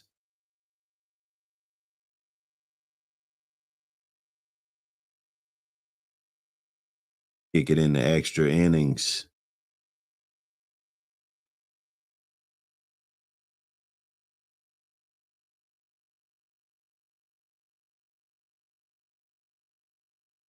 Make sure it ain't no clown shit though.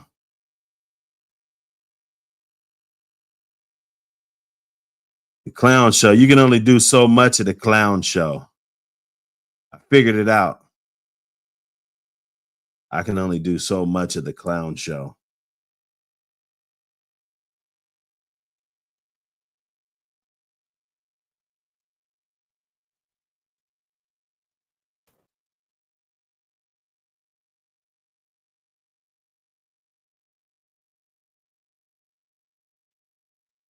Hit that like, hit that subscribe.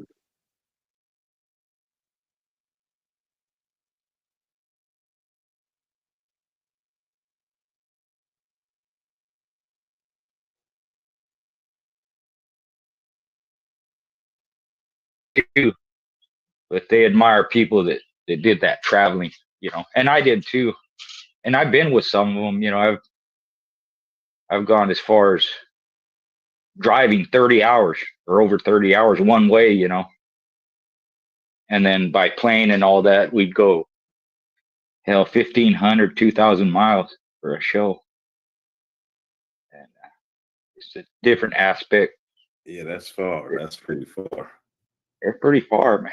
And we're gonna answer all questions. So while I got it in autopilot, we definitely gonna answer the questions. So put the questions down there, like and subscribe, all of that. We're gonna keep it popping. This is gonna be a way to really put some traction on this thing. I got a lot of ideas, and there's a lot of different ways to get around a lot of different shit. So let's get it. Buck, tell us about that Bingo Blood down from Heatmaker. Bingo is owned by Dirt Road. He's off of Banks Heatmaker. Heatmaker's a really good representation of the Red Boy line. Produce a lot of decent dogs. Oh, I see you too, Jeannie. I see you. See you up there. I just star all the questions. I'll get to them. We'll get to them. As far as production, Bingo, he has been able to produce a few good ones on, several different litters. It's interesting to see what that old family cross is going to do. That's real interesting. The old family dogs been doing really good with the Michael Myers dogs. I will say that Red Boy is going to be slightly different, but with the energy and everything, I don't think it'll be would it be different, but in what way? In what way will it be different? Those old family dogs crossed up because they were bred so tight, they were bred down so tight and on their genetics and the standard that OG Loco had, and we cross it with these dogs, and it's a lot of different crosses. I think he did some Chinaman crosses and stuff too. I mean, I don't know if it was as good as the Red Boy Jocko Bolio Tombstone shit that we crossed too, but that shit, I like it, man. I like it. But you're gonna get your red boy dog. Red boy dogs are gonna be red boy dogs. You got to know what you got, and you definitely got to know how to cross them up to get the best results. Let me see. Jeannie, you got a pad for me. Let me get in here. 687828. 687828. Hold up.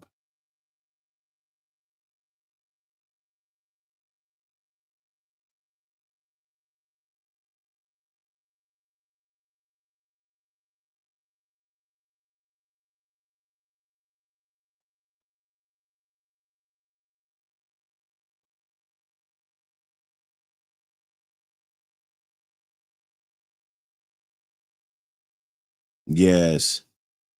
I'm gonna check this pad out. Give me 2 seconds.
Yes, yes.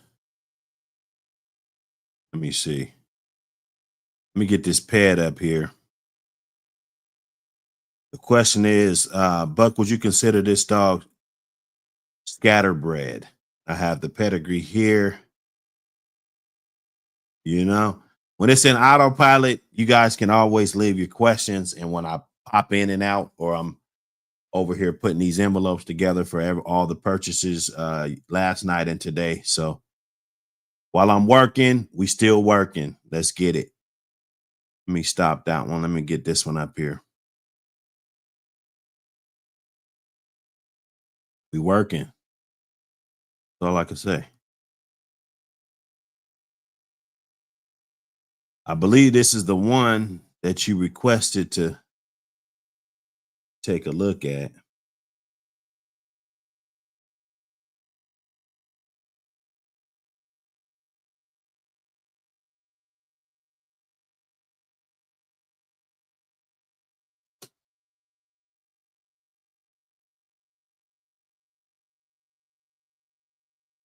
Let's dig into it. Tourist stuff. I know that stuff. That tank dog. That's your buck. Got a lot of buck on the top without even touching the pet at all. You got a lot of buck at the top. Looks like you got some white oaks biter. Looks like some more tourist stuff. I would imagine that's probably some more uh maybe some buck stuff in there with some more I like to say Eli Carver, a lot of, but that's like a blanket term just because I see a lot of Carver dogs, I see a lot of Eli dogs, but you know, there's probably a lot more into it besides that. Then the bottom, I know that flatline Jack Jr. dog, he's off of I think he's off a litter mate to Lynch, so he's off Prada, and he's bred back to that shit. I know that dog. I actually know who Mead is and Flatline Kennels. I know him. It's a guy, good guy. He's from my city. And then you got down there at the bottom, Latin Dreams. You know, they had good dogs. That beef dog, he was a good dog. He was actually a ADBA champion. I mean, grand champion. He was a good dog. He was on the front cover of the ADBA Gazette. Beautiful dog. His picture on there was actually crazy. Yeah, I told you he was off Prada. So this is a litter mate to Lynch. And then this flatline shit. Oh shit. Here we go. Here we go. Because I know these dogs. I know these dogs. I'm not even gonna open up the can of worms. I'm not even gonna open up the can of worms. No, I think they got it right. I think they got this right. But there was another dog that wasn't bred like that. You know, I remember all this shit. Powerhouse dog. This dog came from straight from Powerhouse. I remember this this Amboss male. I remember this, and I could have bought this dog, you know. This male, you know, bred good as fuck, not really the specimen that you would want. But good blood, man, good blood. This Jack Jr. dog, I wanted to breed to him a long time ago. He was like the last dog around, you know, coming directly off that shit. You know, you got your Mayday Dragon Lady.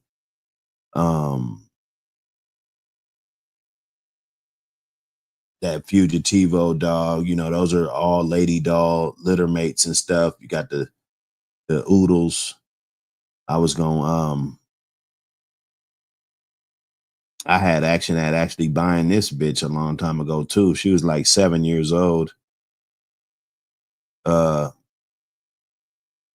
was Jim's litter mate. If this is Jim's litter mate, yep, there go Jim right there. Untouchable's Jim. So yeah, I had action at getting her real young. Now this is a good bred dog. This ain't no scatterbred dog. I'll say because, and let me double check because I'm guessing that this is some more. Okay, so you're gonna get more Mayday stuff with the Garner. Yeah, you know, it's not really a scatterbred dog at all. It's actually bred really nice. You know, you're gonna get the Bujo in there, you know, Maverick going all the way down, you know, Skull, those type of dogs. That's a family. That's a family. I don't know what this is. This is where you're getting confused because this, you know, I don't, if you don't know the lineage of it, it's kind of hard to say, although there's nothing to hold on, let me go back. When was that? This? Yeah. Okay, so that would only be an eighth. of what I would say. I don't know what that is. And then, like what do you go off? And then I know this whole bottom. I know, well, not the whole bottom. This is some good stuff, your Jeep and stuff. Well, blackjack rather. You got your tab in there, Mountain Man's Homer, little Jeep. Uh unless this is like some crazy shit right here, I wouldn't say this is a scatterbred dog. We could even say it's a Red Boy Jocko Bolio tombstone. You gotta, which is its own line. We gotta say that, that's its own line, just like Red Boy, just like Red Boy Jocko, just like Frisco. Them dogs, that's their own damn line now. After a while, it becomes its own line. Boyles became its own line. We can look at all the different pedigrees and different stuff that's in the Boyles dogs, but at the end of the day, that's what it is. You dig? Let me see. See, man. So no, I wouldn't say this is scatterbred. Definitely. Definitely. Let me check out a couple more.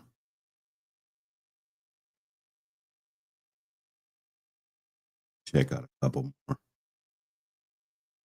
We're putting in overtime. They take our monetization, we just put in overtime, bro. Fuck them. 650, 277. 650, 277.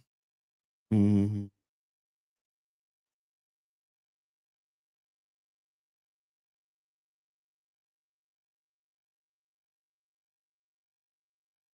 Do a little housekeeping. Little housekeeping. Yeah, he said they gonna have problems coming this spring, man. I'm telling you, man. I'm gonna tell you. I'm gonna tell you. Let me see. Eclectic Divas in the building. What up, brother? Glad you can make it in. All 10 bullies in the building. Glad you can make it in, brother. Deli in the building. I see you, brother. Glad you can make it in. Glad you can make it in. Supreme in the building. Glad you can make it in, brother. Um, Arkansas Black in the building. Salute. Cecil Jackson in the building. Salute. Everybody, just throw a dog a bone. Shoot the hit the like button. Hit the like button. Okay, so this right here, I know you ain't asking if it's scatterbred. I know. This is we just looking at this one, right? Okay, so yeah, that was that coming down off that Bailey's crypt. That shit, man, you getting heavy on this dog, man. I like this. You talking about some Red Boy. Um, that Jake Red Bone coming off of that, them dogs, I seen a dude that had this shit real tight, man. He had it real tight. Looks like Pierre Patrick at the bottom. Um, real good, real good. Of course, they're gonna throw that little bit of Dirty Mary in there. You got to understand. So when you do your Patrick crosses, if you got heavy Patrick dogs, it's gonna give you an advantage to just throw a little bit of something to offset the genetics and make it right.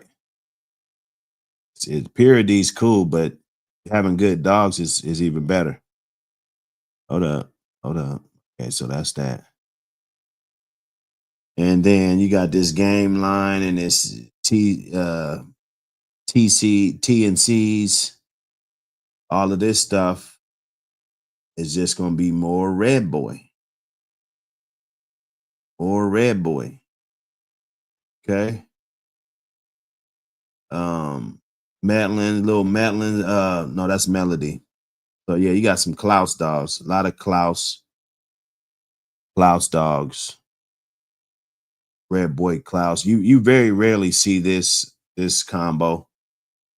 So that's definitely good. Good bred dog. You could appreciate shit that you don't see all the time. I can. More red boy. Summer shit. I forgot what this. I think that was more red boy too. Yeah, more red boy. More red boy. Heavy on the red boy. So you got Bolio, Klaus, red boy dog. I didn't really see nothing else in there. Maybe there was, but nah, this is a good bred dog. This right here, good bred dog. Handsome Devil Deacon dog, Windy City Combine, Devil Deacon. You know, this is good shit. When I was younger, I didn't appreciate it, but there's some good ass dogs, man. Because we could have had a bunch of these dogs and passed them up for whatever reason. Very few really knew that the dog game would even be the way it is today. You know, back in those days. Um, you know, come on, man. Let me see. That was your ride. Let me see. Borderland 911660. Hold on. That motherfucker's pedigree is 66. 911660. 911660. Is this it? Hold up. 911660. There we go. Okay. Yeah. So I'm gonna just look at that. I'm gonna just say that this is a heavy ass goddamn Niggerino Frisco cross. Just without touching anything. I'm gonna just say a Niggerino Frisco cross is just probably pretty heavy. Okay, so this. Yeah. So the Budweiser I know is the Niggerino stuff. So, and I didn't even know that this shit was Frisco, but you're gonna get heavy goddamn Frisco coming through there. Chinaman, Frisco. Uh more Niggerino. I think the Cujo dog. Yep, Niggerino. Stompanato stuff.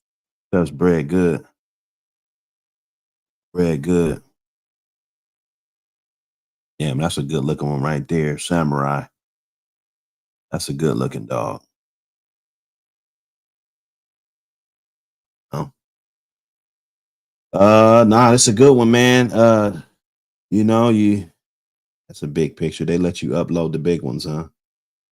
They don't be letting me upload big ones. Get it in. Campanado stuff, patches,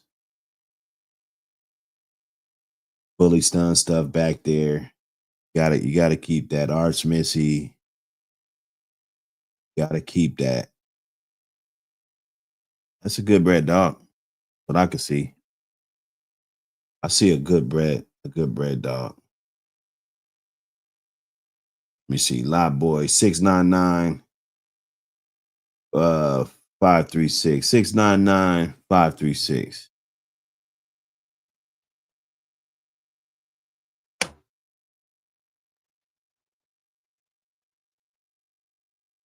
Oh shit. God damn. Hey, that shit just punched me in the eye. Woo shit. See, I get excited. I get excited when I see this shit. You know, I see it doing well. I get excited. So nah, this is what you're gonna get. And there's some different variables in here. The War Pony dog, we could break him down. You know, very underrated dog, in my opinion, you know, due to haters and you know, I mean, this dog, I mean, you look at the way he's bred alone, just fuck it and just look at the way he's bred. It's phenomenal.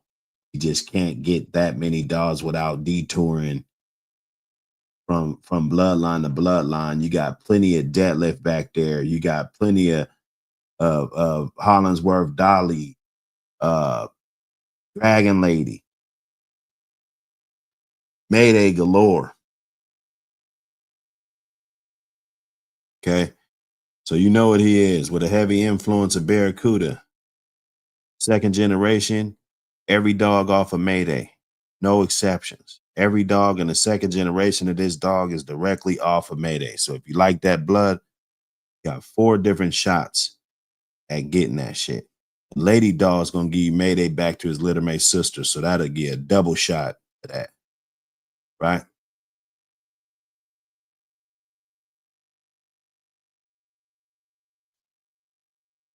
This bitch right here. It's the Chico Lopez bitch. Yeah, this is the Chico Lopez bitch. You know, the Swampers. You see that? It says Swampers on it, right? Little Boy was a really good dog off of Damien. I believe that's the last semen that was done off of Damien. So this dog was created from semen. He is also a litter mate to Grand Champion Alpo. So, I mean, genetically speaking, I mean, you know, this bitch, this Pit Island's Envy bitch was a damn good producer. You got the Demolisher dog, Macho Jr., direct son of Macho Buck. Back to the Turner bitch. Got the Macho Jr. Cheyenne and all of that. I mean, these dogs are bred good. Macho was a litter mate to Damien right here. Back to the Hollingsworth Bull stuff, back to Cruz Sassy Lady, which will be a litter mate to Triple A. So every time you see Cruz Sassy Lady, you might as well just say that's Triple A. So you got Mayday, Blondie, Hollingsworth Bull, Triple A, Hollingsworth Bull, Dolly, Hollingsworth Bull, Triple A, right? Essentially, that's, you know, it make it easier for you to see. So that Tarnin bitch is bred like that. Bitch is bred good. Macho Buck, we already know how he's bred like a motherfucker all the way down. You know, Miss Sleeky, this supposed to be Buckus. Somebody took the pad off. It's a shame when, you know, pads be up there for so many years. Like Miss Leakey's pad been up there, hasn't been modified for almost 20 years, and then somebody will come through and delete Buckets up out of the database. You know, that I hate when people do that. You know, if you want to get out of the dogs, all you have to do is I think it's a webmaster account. It's called Webmaster, and it's on here. Let's say I make one of these templates and I enter the dog into the database. I can grant ownership to Webmasters, and it will go off of my account and it will go into the basically the public account, you know, or the master account, so that it never gets lost. Like, even if you get rid of your account, you get, you know, like, don't butcher dogs like this, because what happens is that never gets fixed. And then this Macho Buck pedigree got 31,000 views. Somebody will want to go make another one that has that filled in. So it really fucks people up when people do that dumb shit. I don't know why people do that. Hold up, let me get that off the screen. My bad, y'all. My bad. How am I gonna do ped school if I got the shit on the screen? So Macho Buck, you know that the mama of the Macho Buck is also a litter mate to Damien, right? So when we're putting these dogs together, we're keeping in mind of line breeding and bringing in as much other genetics from the same type of line, right? It's like this Little Boy shit. You're throwing this basically a 30-year removed line of Red Boy that hasn't been tampered with any Jocko or anything for 30 years when they first started making those lines, 30, 35 years, right? Yes, right? So that's genetically, it is red boy, but it's going to be different than the red boy that's in fucking Damien, right? Let's look at Damien and look at the red boy, Yellow John, right here, red boy. You know, Yellow John never bred with those dogs. Yellow John wasn't breeding with those dogs to make Boomer and, you know, all of those. It's a different line of dogs. It's a totally different line of dogs. So you need to be aware of that too when you're line breeding. It makes it better, right? Still looking through the Zippo, bitch. Okay, we see that right there. Then you got this blondie bitch down here. She's a double bred awesome beast. Awesome beast. You know, you're gonna get a lot of Patrick stuff, Toothless Jack. You know, if you're getting any of those Bolio dogs with the black dogs coming through the Bolio dogs, you're gonna be influenced by a lot of this stuff right here. Boyle's Dirty Mary. You know, it's gonna be bringing, you know, different shit, different type of blood in there. It's gonna turn them black. The dog's gonna be getting black and shit, you know, Boomerang and shit up in there, Spike way back there. Okay, you got a little white patches on this dog.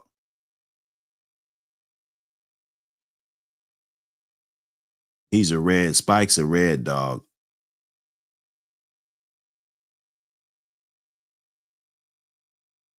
You know, so Toothless Jack, every time I seen him back there, I noticed that he would definitely throw a lot of fucking black dogs. I had a partner that had one right off of Toothless Jack. I don't know if I can find it. His name was Dank. Chronics, see that chronic kennels. They were a good kennel, man. Chronic kennels had some good dogs back in the day. I used to check them out a lot. They had some good ass dogs. Folioed out. Folio, Maloney, Tombstone Maloney, dogs, good dogs.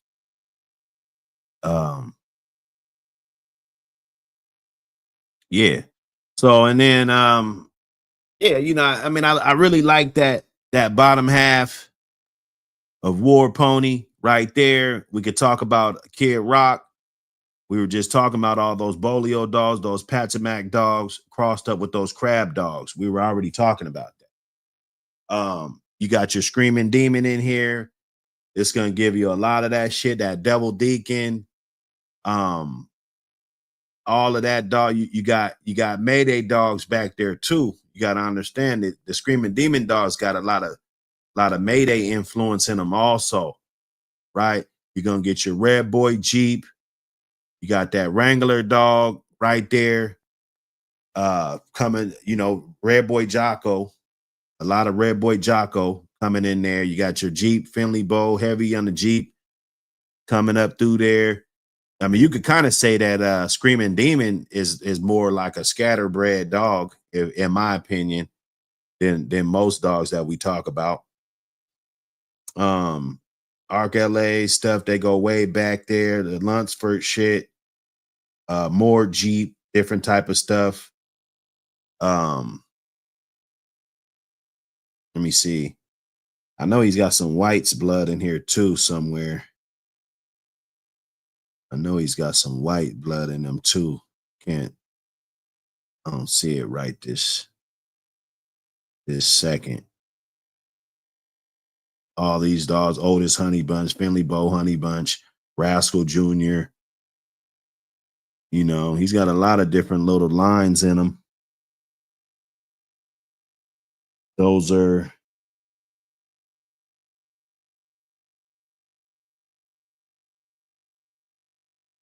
let me see. Go back. Yeah, that's that side.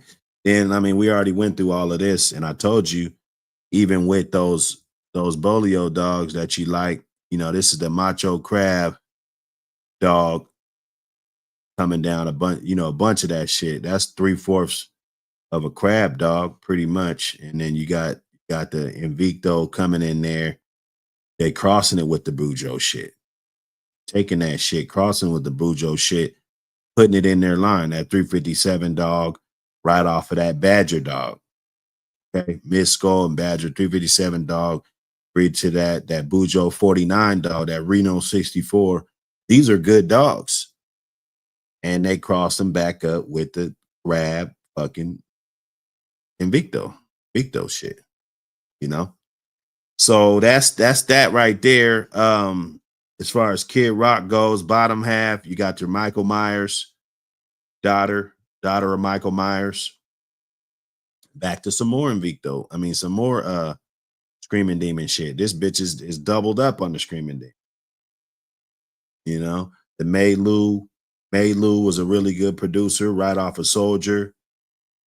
Got your Vince's blood in there. You got all that Luke Kane blood, all the, that shit is highly, highly concentrated.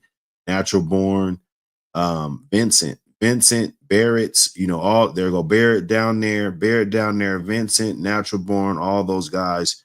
When it came to Luke Kane dogs, Mayday dogs, there's some of the best to have those dogs. I mean, that's what I could say about it without saying too much. War Pony, like I said, he's producing some damn good dogs. There is a litter on the ground that's doubled up on this shit. This a litter I showed Lot Boy. But it's a real good litter. You're doubling down on War Pony so you could lock in his traits, but it's doing a little bit different. You're going to add a little bit of that Yellow Man, which is more Mayday, that's going to complement him all together, but you're going to be throwing a curveball. You got a lot of Tab and Jeep and shit in there. A lot of Floyd, Tab, Jeep, Chan's blood, a lot of different stuff. Weird Jack. Okay. A lot of old shit, Weirdo. And, you got a little bit of Mims down here. The Holland's Cadillac 2 blood. So you're going to get, your Jeep Red Boy up in there. That's gonna create some good stuff. Like I said, War Pony is producing like a motherfucker.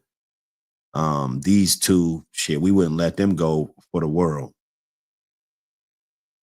And they are almost a month old. Just for anybody that's inquiring about those, tap in, and make it right. To me, that's a good one. You get a good litter. The whole damn litter was good dogs. Everybody that had one of these off of Lady Misfit and War Pony, they said they were great dogs. So putting a brother and sister like that, yeah, it's a brother and sister, but it's got plenty outs and it's got plenty ends, plenty outs and plenty ends, plenty Red Boy in there, plenty Jeep to go in there. It's plenty Mayday, plenty Buck, and plenty good dogs in the pedigree. Big.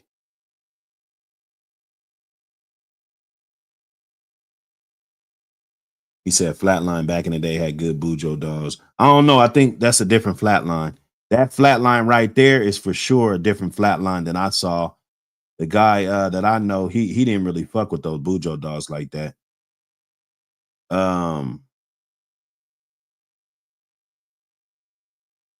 You dig? Hey, we in here, man. We've been up in here 2 hours, man. Look, we in here. We up in here. Eclectic Diva. Let me see. 900 284. 900 284.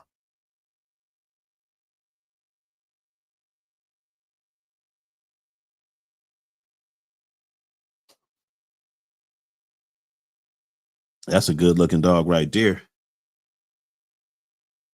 That's a good looking dog.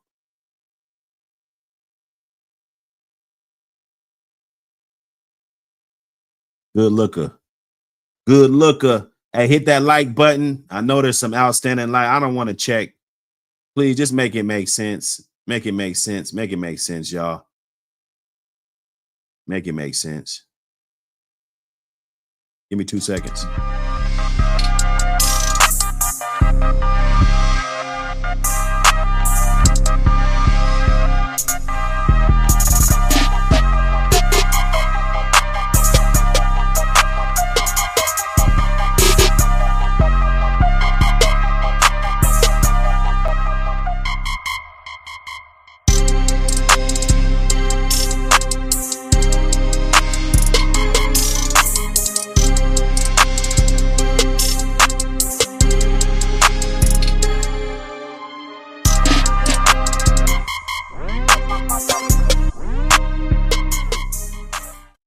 Yep. Yep.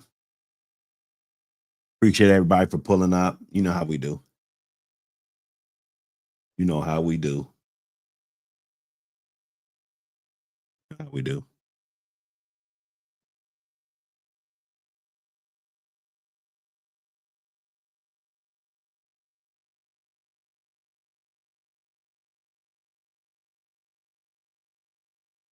You know how we do.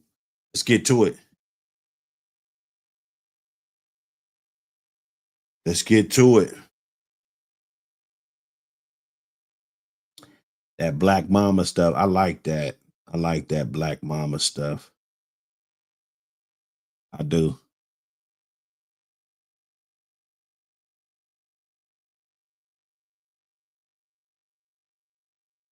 That's gonna be a heavy tab.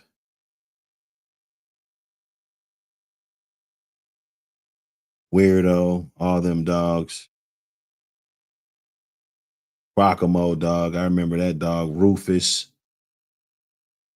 Rockamo. That was a good dog right there. Croc dogs. Those were good dogs. They were good dogs. They were.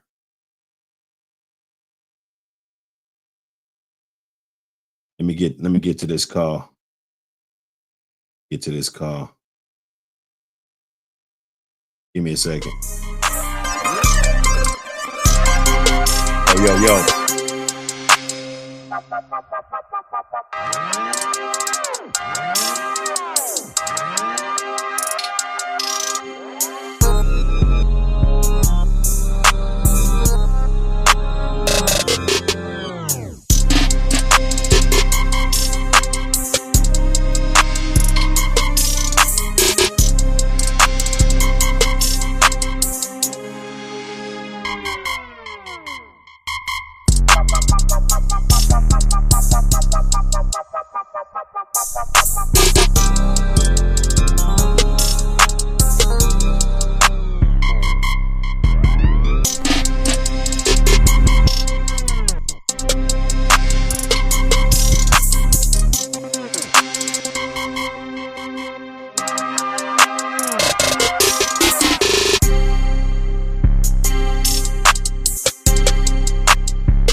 and then to be ready to go, you know, the next day. They'll get there 24 hours out, and then they're ready to go the next day, and their dogs perform very well.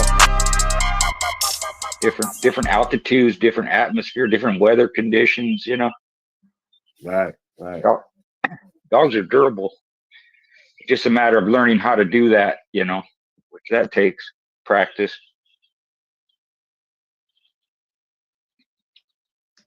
But yeah, man. Oh yeah. We got a few in the building. You guys make sure you guys hit that like button. We just getting in here, man. We ain't been in there Yeah. too long. We was chopping it up a Yeah. little bit backstage. But Oak Man in the building. I see Paul Harris in the building. Salute, member.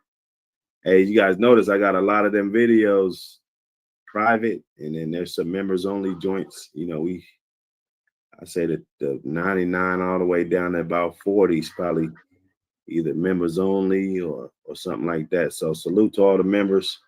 You know, we definitely got to make it an experience for them too. You know what I'm saying? They got to feel the perks too. You know what I'm saying? Julian T in the building. Heart and Finish Kennels in the building. Salute everybody in the building. Smash that like button when you come on in. Let me Art see. and Finish. Salute, brother. Fat Farm Ray. Salute. South Georgia Combine in the building. Salute. Asiatic Soldier in the building. Salute, brother. Bud Johnson. I see you. I see everybody. Bud. What's up, bud? Yeah, welcome everybody, man. Thanks for joining in. Yes, sir. You got any more shows coming up or that you're gonna be attending this year? Not really. I might go visit some old guys maybe later on in the year, but we just do the show once a year. You know, I don't get out as much as I used to. I used to go all over the place, you know, but I just been so busy doing my thing, and then the online stuff that I've cut my travel back a lot, you know. But I enjoyed. I got them good memories, you know. I still keep in contact with a lot of those people. I just love hearing them talk, man. Sometimes I feel like I talk too much, but people, you know, I get good feedback too. Yeah, they got some, not just the dog stuff, but great life stories too. You know, a lot of good advice, and you know, even the businesses there, they'll give me tips on business. You know, do this, do that, because they got a lot more experience than I do. But it's helped, you know, it's helped.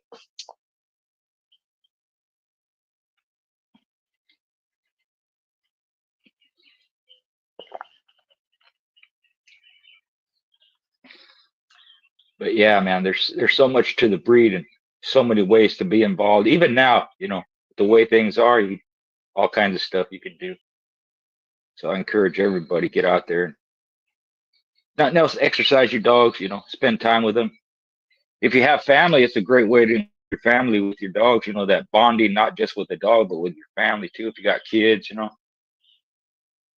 And I said this, you know, most people they're more afraid of a dog than a gun.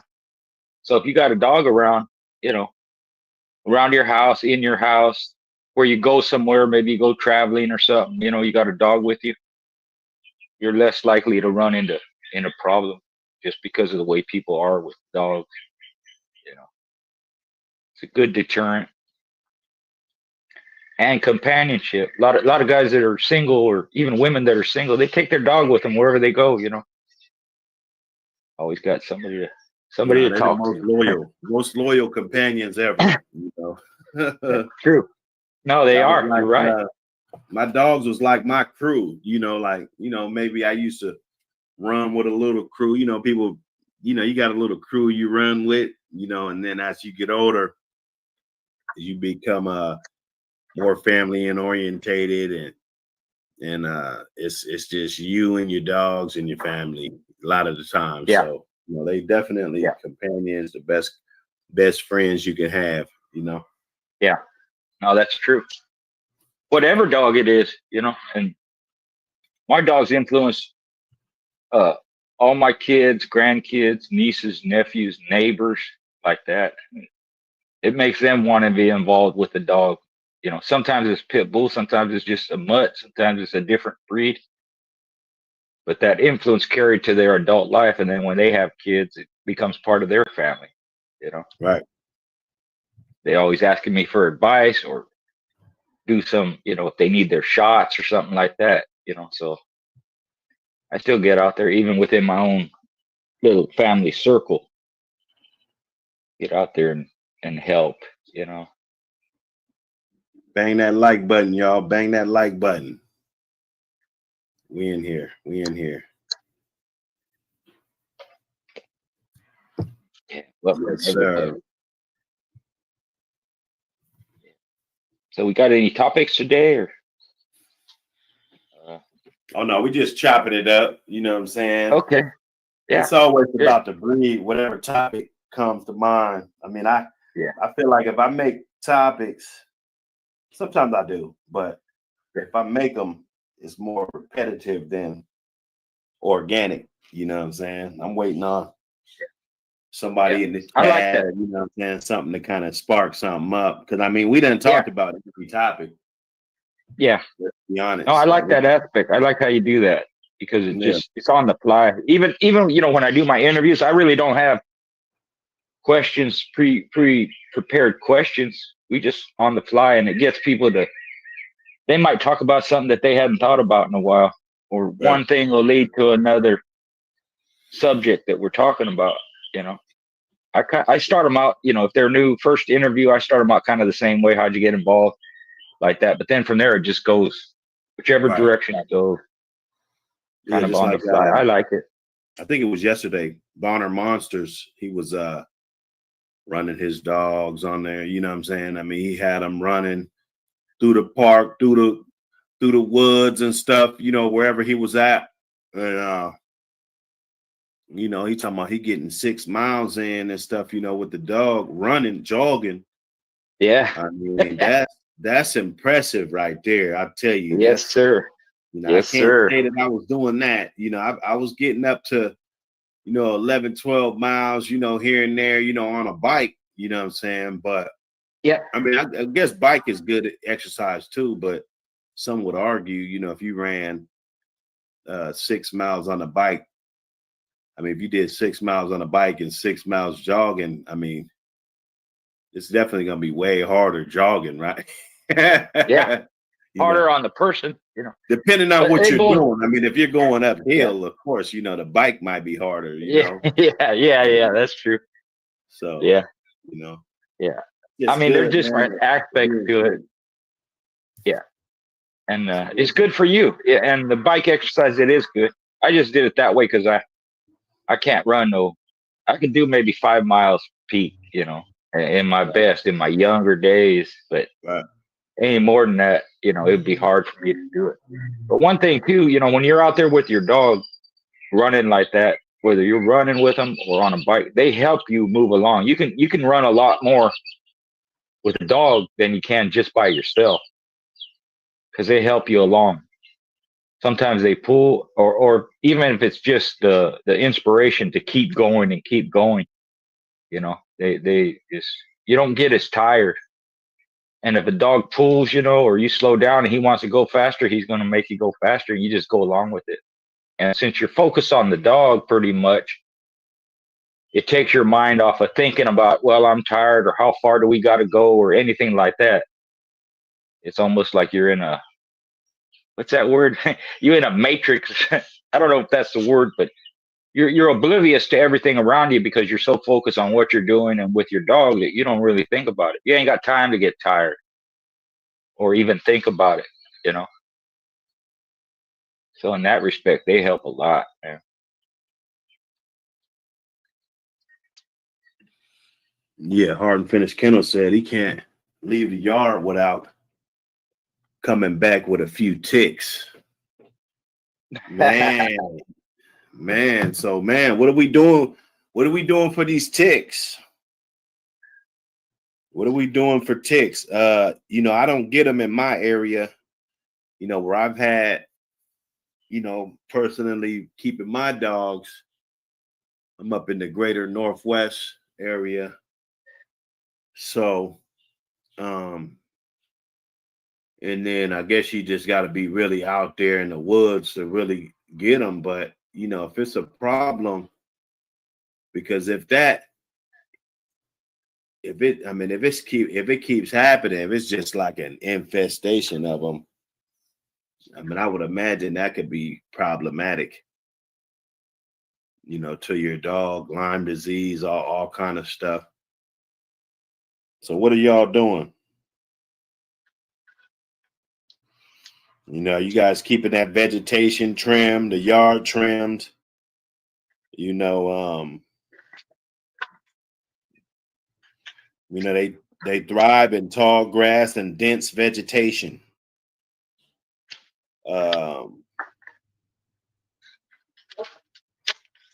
Well, you know, if you live in the woods like that, I mean, if you're up in the woods or you take your dogs up there ain't a lot you can do that way. You can maintain your own house, your own area, but if you're running out there's not a lot you can do about it, except I don't know if there's something you can put on the dog, like a preventative thing.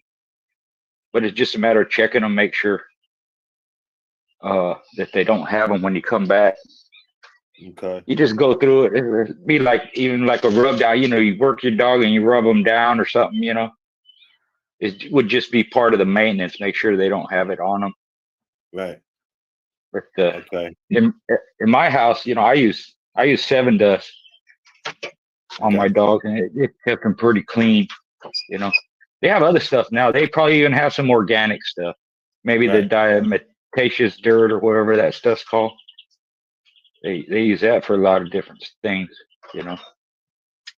Yeah, this one says And, create a barrier of wood chips or gravel between your lawn and wooded areas to reduce migration of ticks into your yard. good move. Remove leaf Good litter, move. brush piles, and debris that can provide hiding places for ticks. So any of them brush piles, you know, that tall grass, you know, all in between your dogs, and you know, you got to get all of that up out of there, and maybe put a gravel or wood chip barrier between, like, where you got your dogs, like around, you know what I'm saying, so they won't migrate to your dogs. Of course, you can't get rid of ticks completely because they in the world. So even if you spray something that could knock them down in that particular area, they still gonna be, you know, 30 feet or 20 feet away, you know. So definitely put something on your dogs, and you know, get something that works, figure it out, you know. And these discussions like this, you know, these panels like this, somebody that has been through this and is going through this is the time to pop up.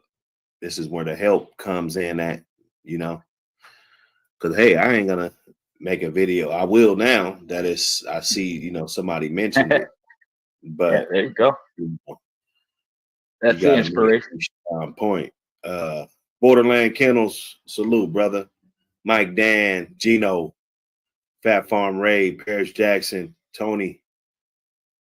Let me see who else up in here. Let me see. Petty Rob in the building. We're getting it going. Welcome.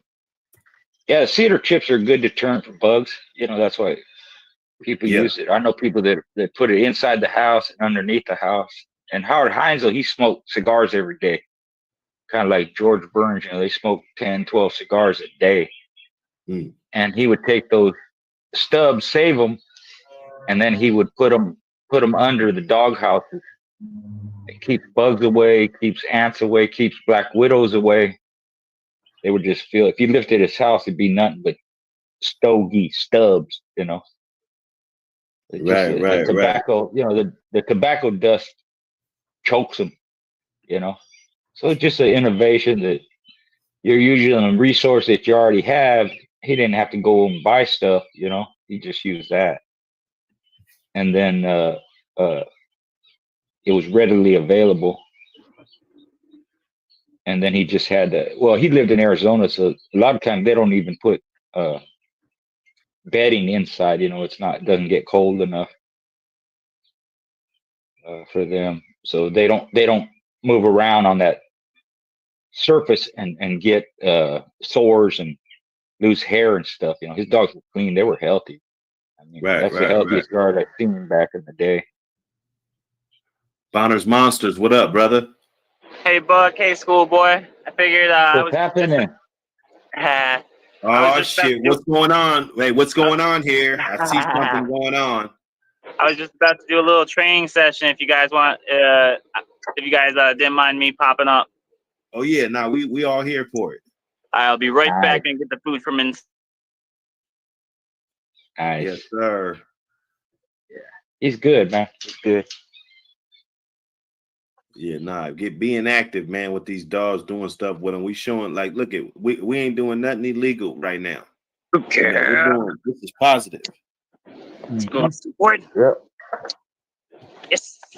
Let's go up over. Yes. Good girl. Down. Nope. Down. Yes. Hard with 2 hands full. Let me reset the setup. So we were working on hurdles and the skateboard. She's been killing it. There we go. Good job, baby. Pay her for a little heel there. She's just a puppy, so she don't get that much. She gets 2 sessions per day. Good job. So you push the board herself. We'll go right up over that little hurdle. Nothing crazy yet. Good job. We'll finish on that. Just that. Oh yeah. Having a little fun with her. Yeah, now that food's Nice. definitely gonna get them active for sure. You gotta implement that, you know.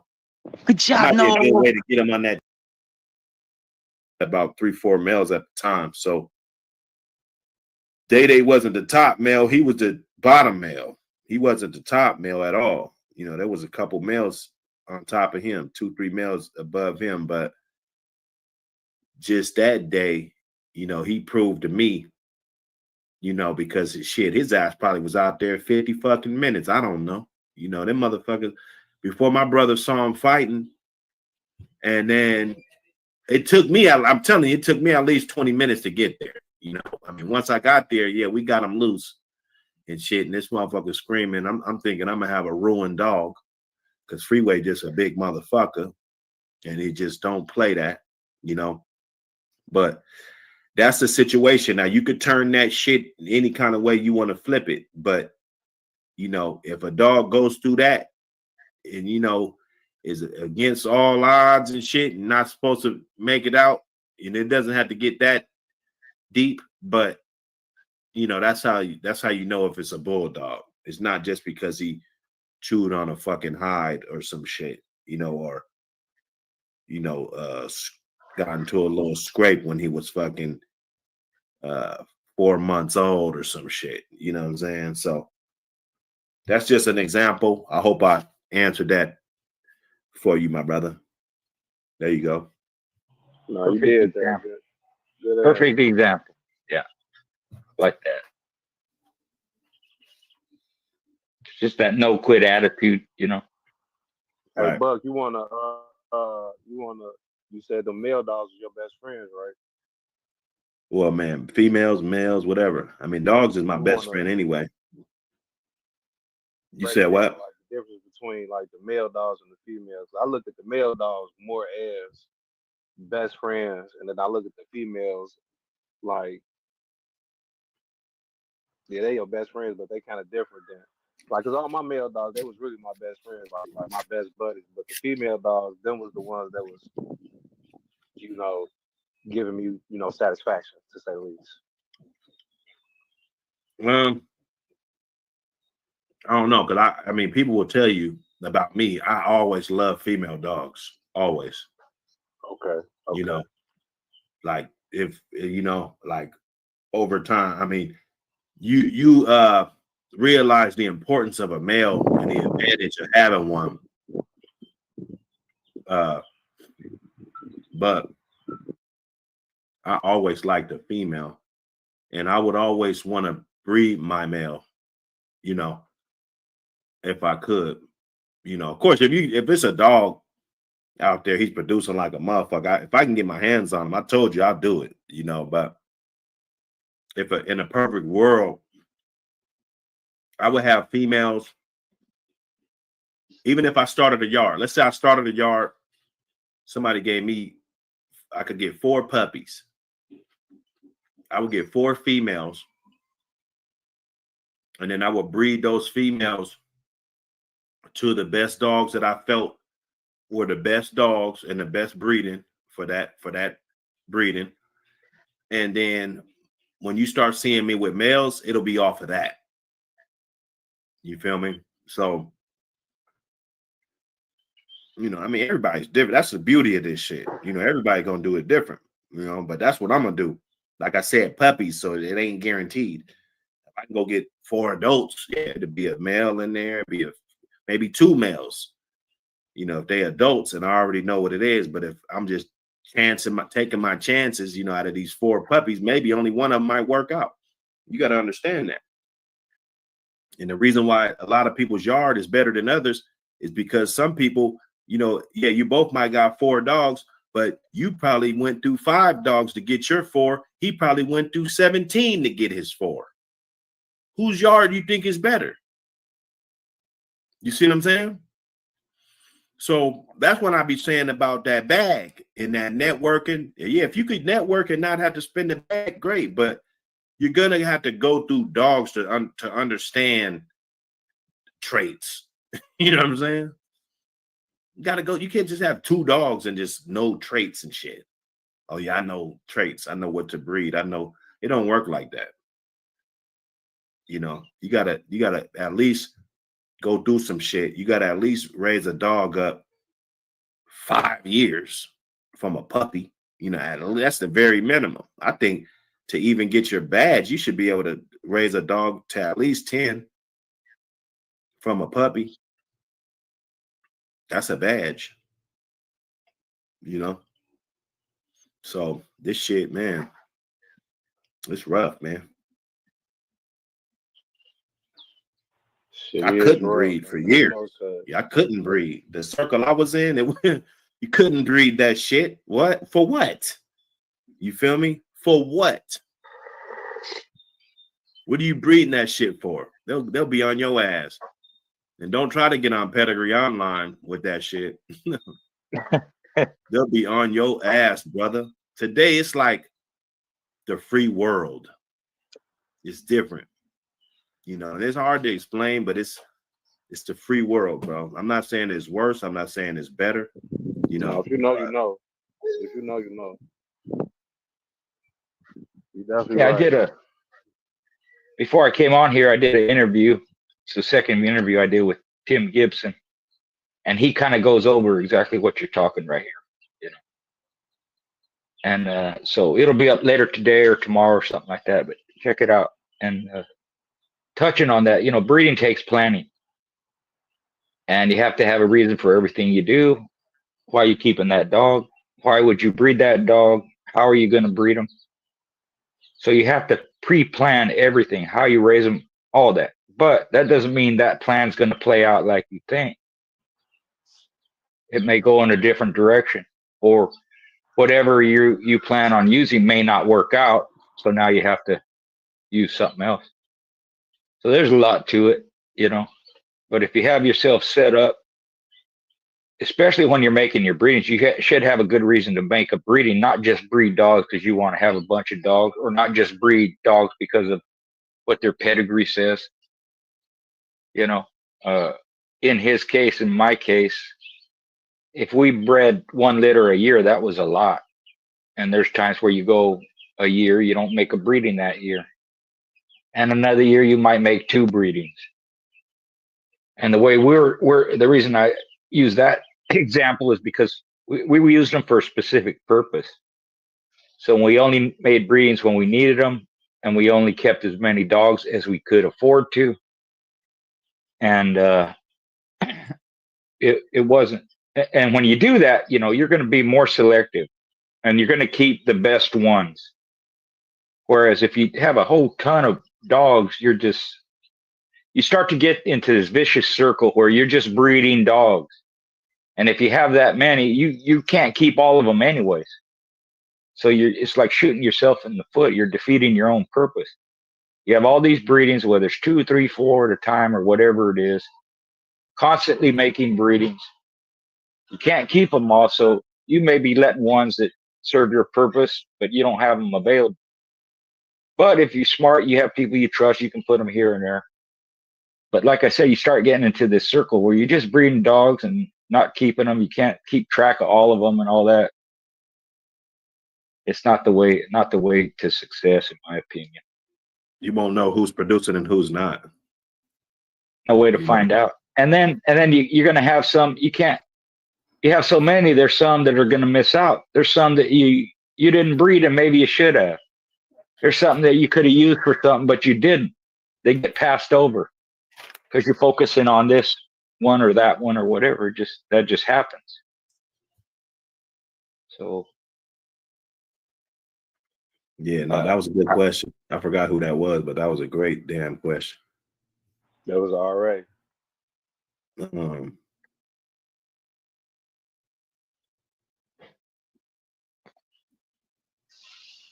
Yeah.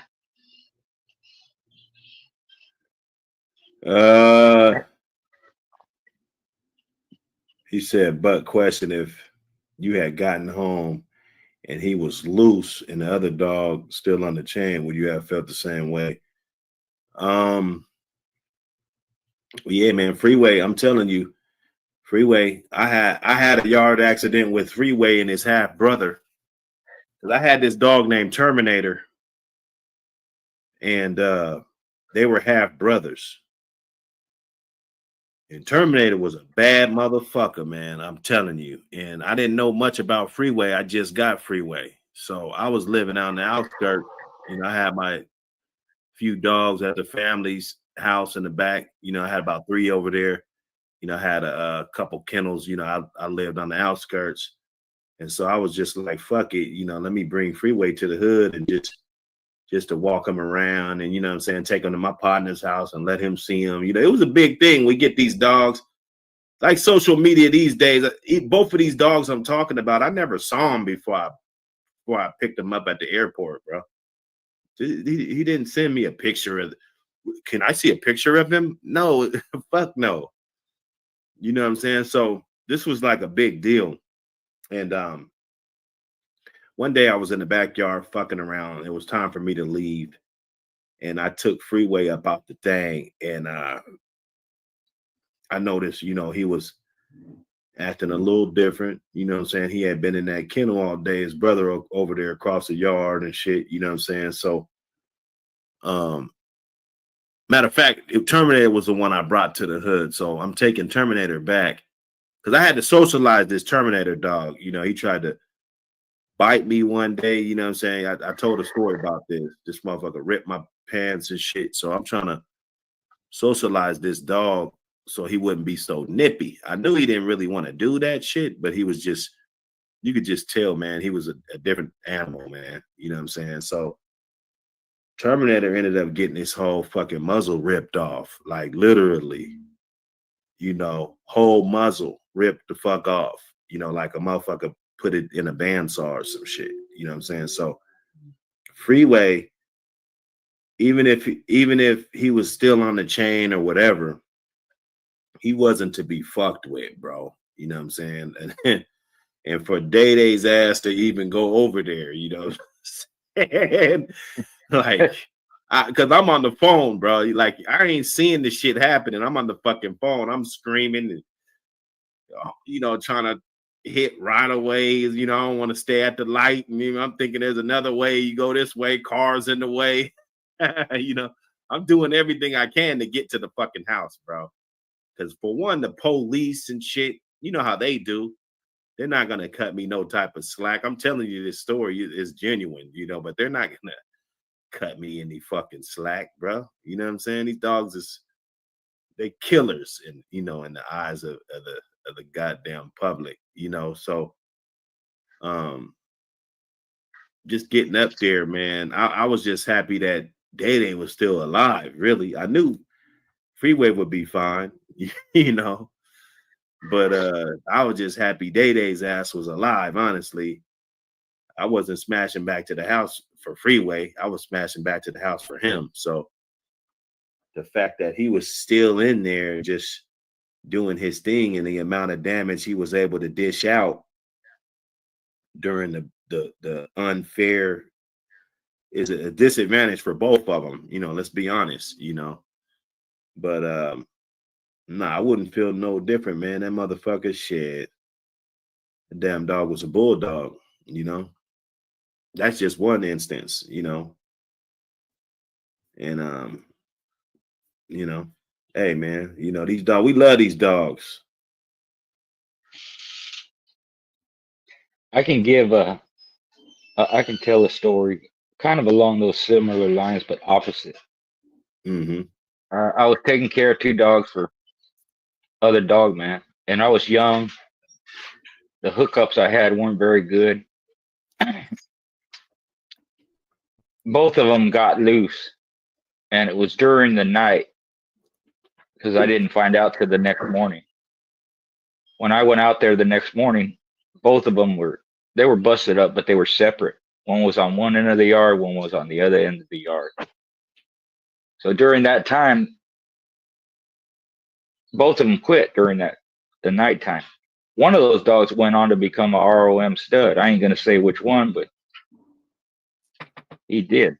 You know, there's all kinds of things that can happen. There's all kinds of the result. There's all kinds of you know what people are going to do about it. Are you going to keep them? Are you going to not use them in your breeding program or whatever?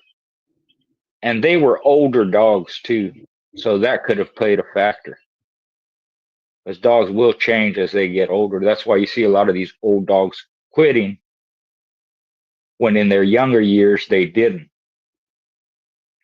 That could just be age, wear and tear, and they're played out, you know. So, you know, I didn't get rid of them. I didn't put them down or kill them. I told the guys what happened, and they took them home. One of them, I forget where he ended up because the guy got him, then he sold him. I don't know if he ever produced anything, but the other one, became an ROM stud. And I think because of their age and because of that dog had it so rough during his career and his life, the guy saw the potential of, I'm going to breed him anyways. He hadn't been competed with. It had been 2 or 3 years since his last competition.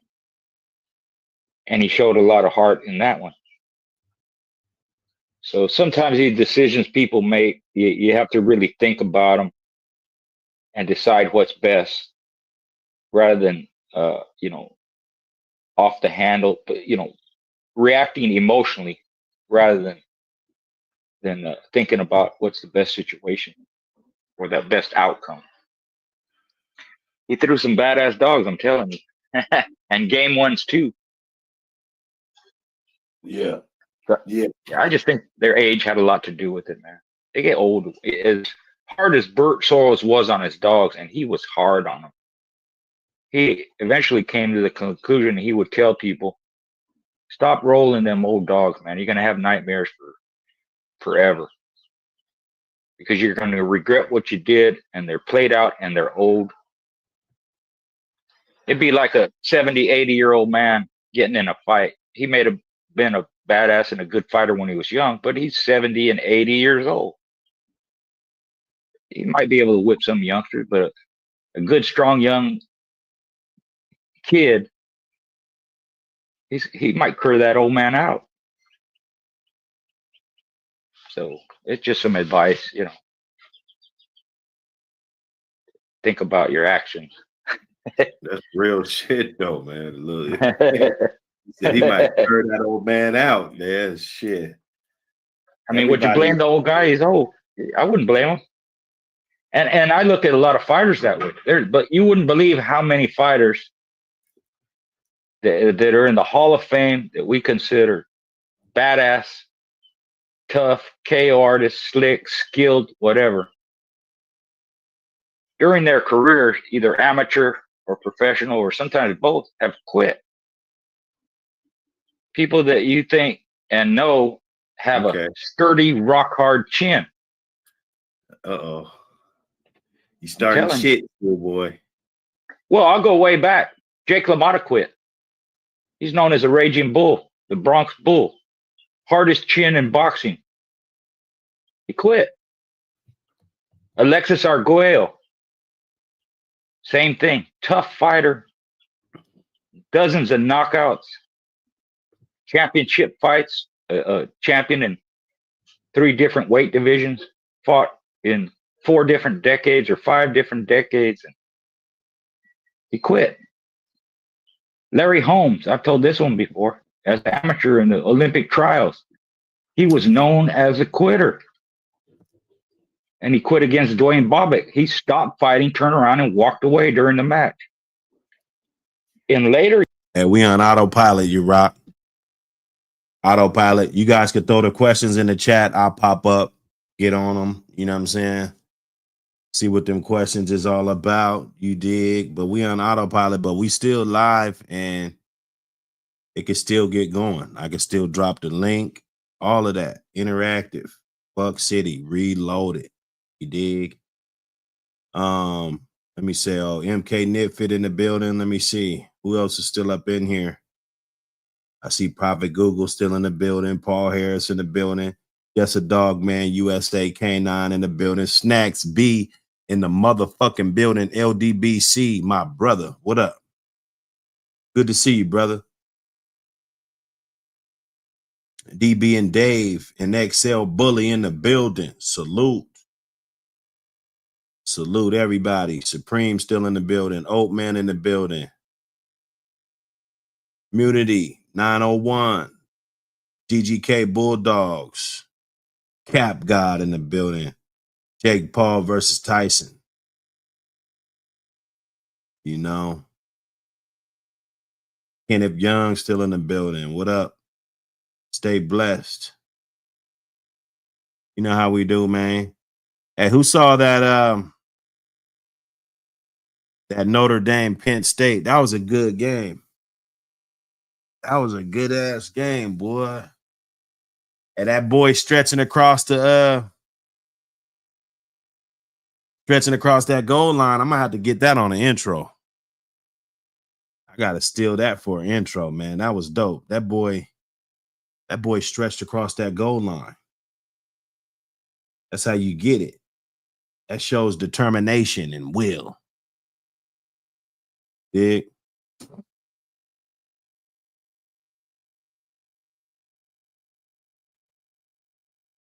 He said, what I think about the old family Reds. I mean, I don't know too many people that really got them, but you know, there's a lot that goes into them old family dogs. I think they got a whole lot of good genetics in there that you should be aware of. What's the pet, Jeannie? What's the pet? Yeah, but the old family dogs,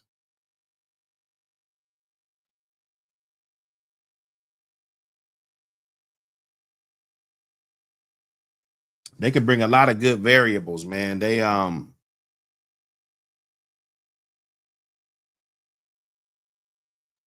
they got a lot of good bone. I've seen a lot of good bone. They got a lot of thick fur. You know, the hides on them things is, you know, they got pretty tough hide on them.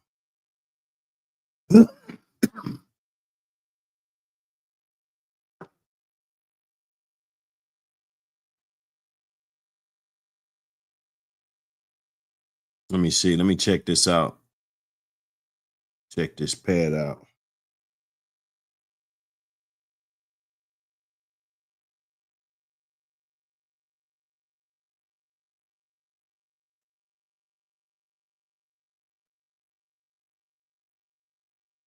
Let me know if somebody else is live on the bulldog sector.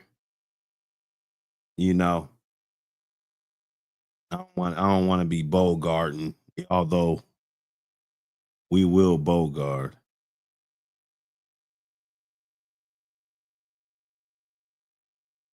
Oh shit. Oh shit. You know, man, Jeannie, don't do this. Don't do this.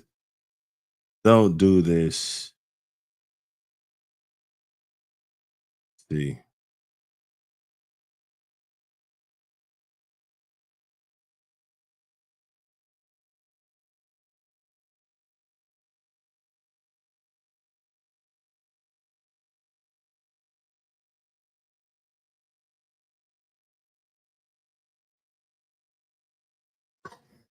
What's up, buddy? I'm doing my show.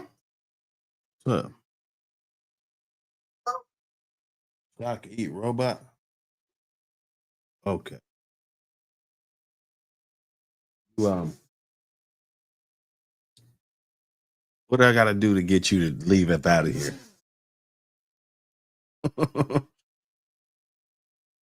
I'll let you chill for a minute, but you can't be loud, okay? He's copying me with my allergies. This guy, he's quite a troll. This guy is a troll. Let me see. Okay, go watch your show. Watch your show. Hold up, man. Let me get this guy out of my hair, man. Let me get this guy out of my hair.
Voila. Voila. Autopilot. We on autopilot time right now. Let me get this up here.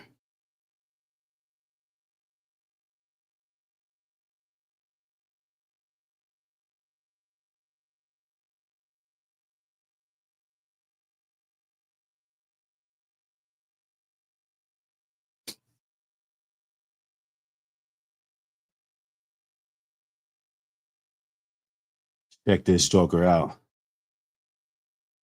Buckham. Ooh, hey, that's a nice pad. I didn't know this breeding went down. I didn't know this breeding went down.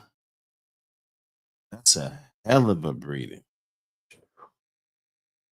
I used to like this Ellen bitch. I wanted to get her in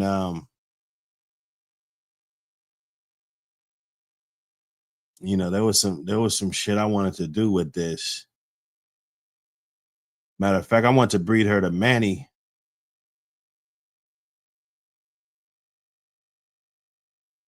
And do some shit like that. I think that would have been a good one, just to kind of preserve some of that ice cream blood.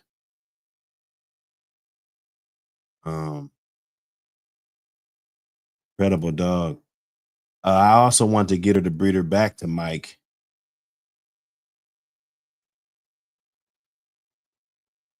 Do that breeding. That was shit. 10 years ago, that breeding happened.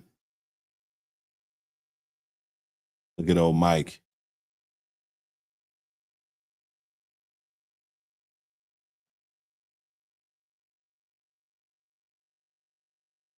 Look at old Mike. You know, they be hating.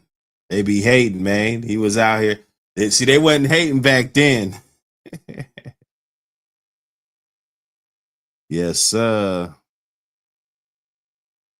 It's that boy right there.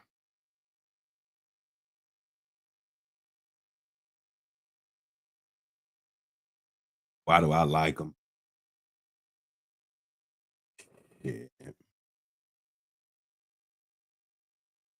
Why not? That's what you should be asking yourself. You know, this ice cream dog and shit. I mean, fuck Lynch for a second. You know, just take Lynch up out of it for a second. Let's talk about that ice cream dog. Okay. Like, this is some of the Whitleys at the bottom. Okay. You got that Whitleys at the bottom.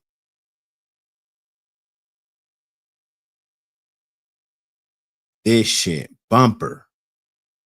Right off of JR. JR's Yellow's little mate brother.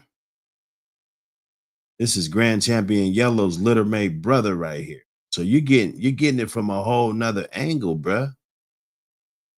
You know, I mean, there was good dogs all over, bruh. There's good dogs every day, B.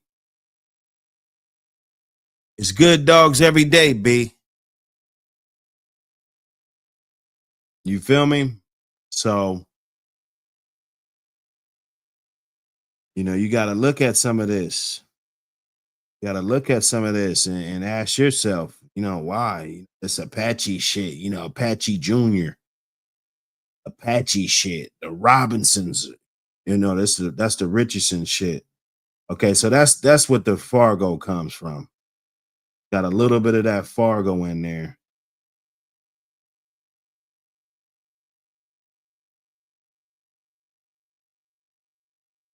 You know, that's where that's gonna come.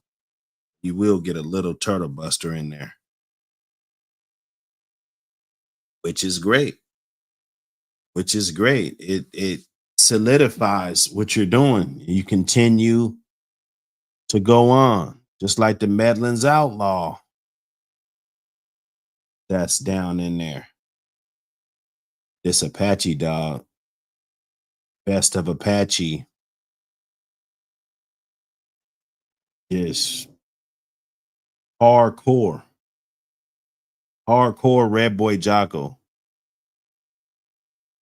This will be that triple A litter mate, like I was telling you. Triple A litter mate, cruise sassy lady.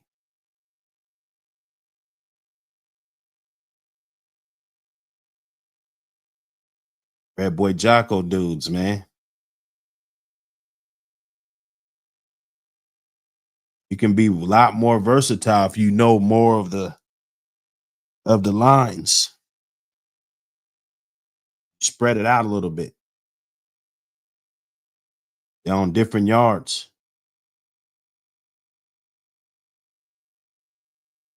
Let me go back. Okay, so this Whitley shit. Let me Dig up in here.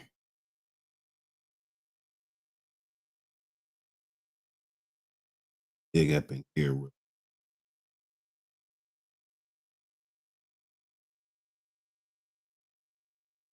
Heavy red boy.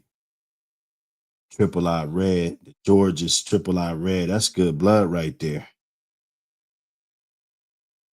That's good blood. The Robinson's red boy shit. George's red boy shit. Bailey's. Marlowe's. It's a lot of good ones. Whitley's gonna cross with the Carolina Rose stuff. That's gonna be the outlaw shit. Unless we talk about myths and whatever. That's allegedly supposed to be Red Boy's fucking half brother. All for Jeff.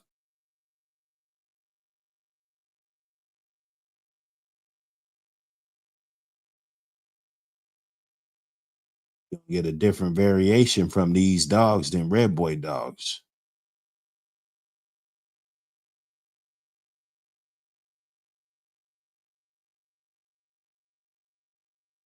I'm looking at this real close.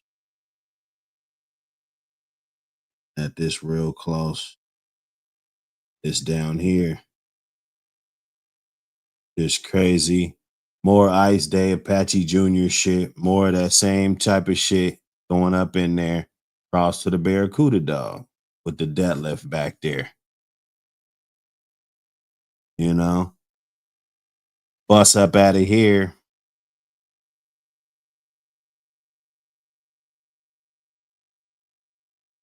Bust up out of here. Buck 'em.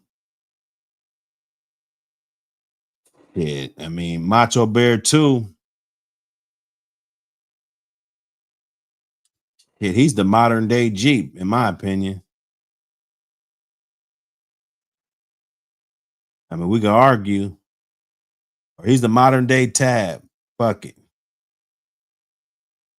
The modern day Tab. He's had a lot of chances to get it done. But if you look at it from the quality perspective, if you're looking at it from a quality perspective, and a lot of times when you're building a yard, you got to look at it from that.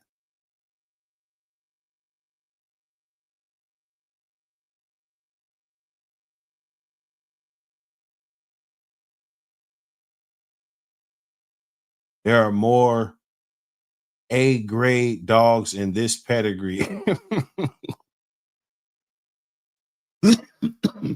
Gotta love it. You gotta love it if you're a bulldog guy and you want quality animals in your pedigree.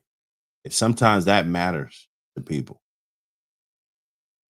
If I want a pair of shoes or I want, what I'm saying? Like I might want quality. I might want some quality. Right. Oh yeah, let me look at this Hitman dog at the bottom.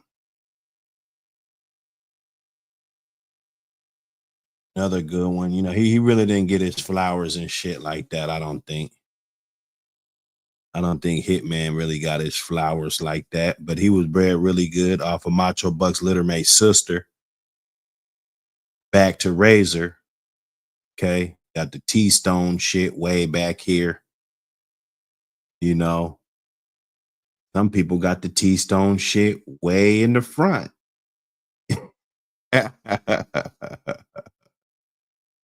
You look at the Invicto shit and you see the Hitler shit way in the back. Oh yeah. Get it in. My son think he's a dinosaur. I hear him in the other room. Yeah, Hitman was a motherfucker, man. I like this dog. Bred good as fuck. If I had this dog, I would collect semen off of him. I would. Off of Macho Buck's littermate sister.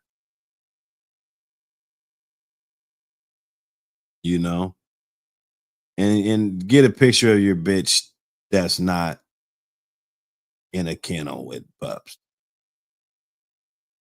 His profile picture should be this should be a dating site. You should treat this like a dating site. You're not gonna put a picture of you on a fucking delivery table or a goddamn, with a whole bunch of kids hanging off of you. You on a dating site. I'm just clowning, man. Look, do what you want to do. Do what you want to do. That's a historical picture, whatever litter that is.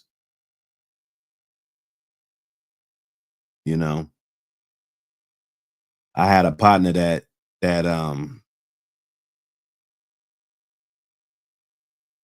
he had a litter mate. I think it was Dolly Day. He bred Dolly Day back to Hot Dog and created probably one of the best dogs I seen, bro. It was this litter right here. This right here is our Macho Buck's litter mate sister back to Burns Hot Dog. I actually bred to Hot Dog first. And I ain't gonna say my guy, but back then it was like you copying me, you copying me. So if we gotta be petty and go back in the day, he copied me, man. I had a bitch off of 357's littermate sister, Billy, back to Hugo. And let me see if I can pull that pad up. Okay, so there's Billy. There's Billy right here, and let me see if there's Hugo.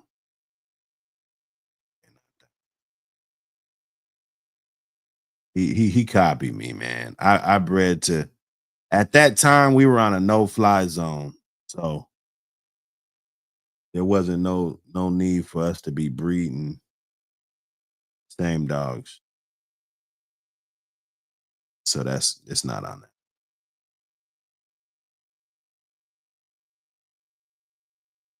But anyway, it was off of Hugo and Billy, and I took it to Hot Dog, but she died in a storm. She died in a storm before I could actually get her back to my yard. And he took this bitch. He got in Jamie Long. They had sold Hot Dog. So now Hot Dog was sold. Mr. Burns had sold him. And he was cool with Jamie Long. He bred with Hot Dog and got one of the baddest fucking dogs ever off of that breeding right there. I could have bought this bitch too. He was gonna sell me this bitch. She was 13 months old.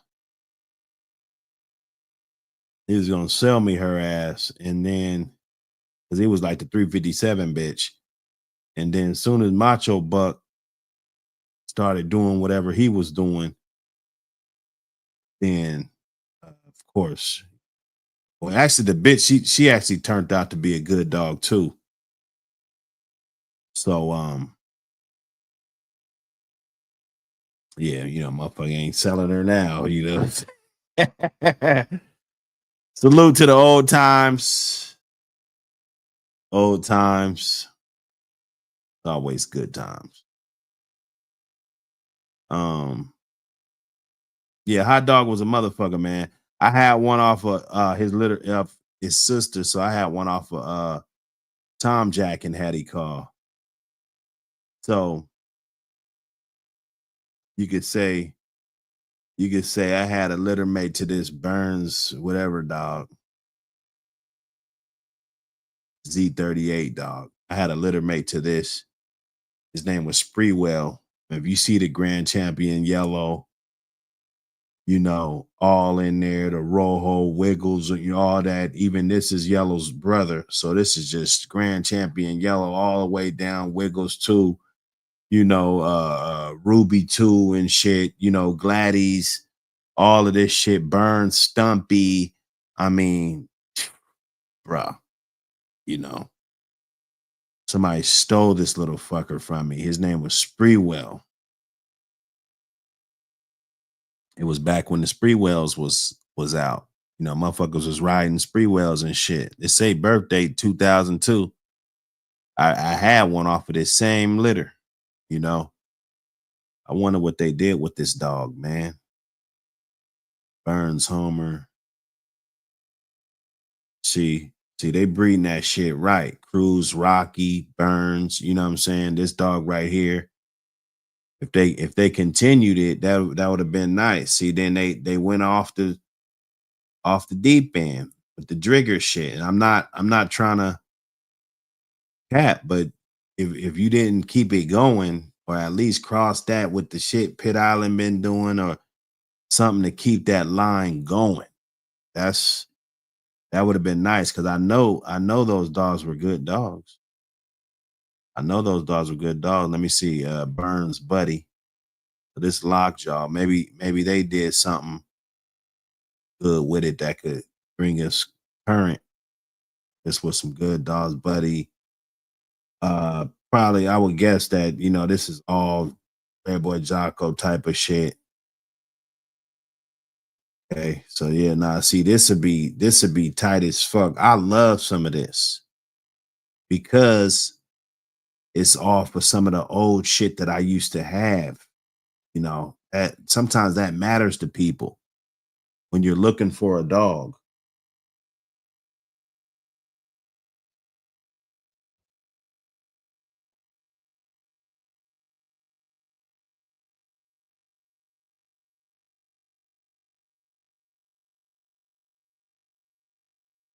When we looking, you know.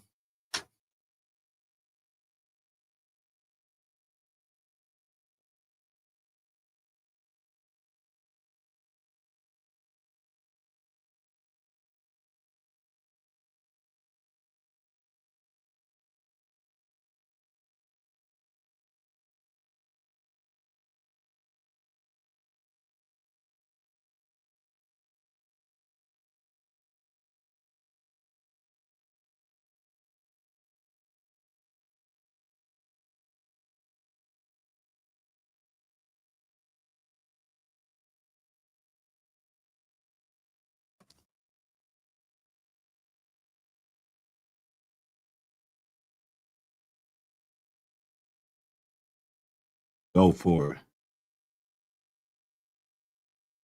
You see this? See, I don't want to click because I be scared that I'm not gonna see shit.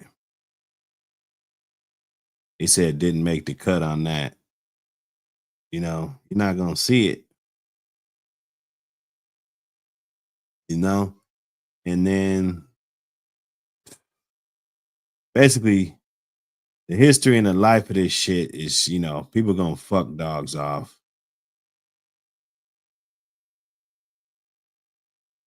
They gonna fuck some dogs off. Let me see if this one. Okay, so this is pretty tight. Yeah, I like this. I like this because they took that and took it back to the Walkama shit. I think that was a good. That's good for the blood. It kind of rejuvenates it a little bit. You know, it's all yellow shit, top and bottom. And then Shakur too, crazy ass Shakur. I had 2 litter mates to this right here. I like to say I didn't start this line, but I was a heavy influence on this line right here. I had two litter mates off of this same litter. They were good. I actually bred them together. I could have been, you know, holding a nice portion of that shit too.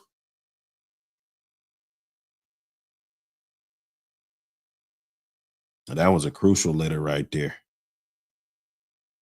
You know, like to see some of them come up out of there.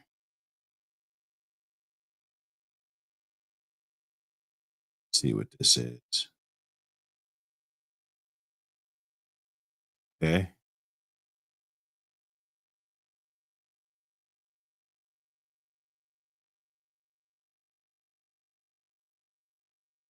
Yeah. Monster shit. They didn't go off the deep end. Like this is nice. 357 shit. Yeah, they got in there. If they got one of these, they got in there good when it was good. 357 back to the Chispa bitch.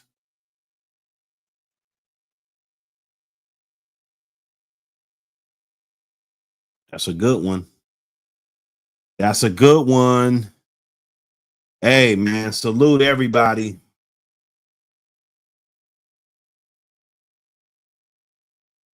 Salute everybody, man.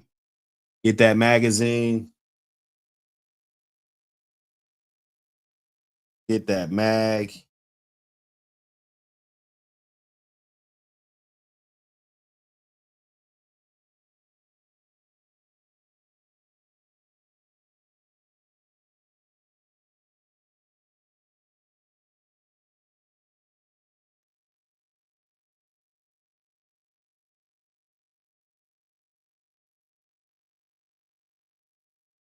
Get that mag.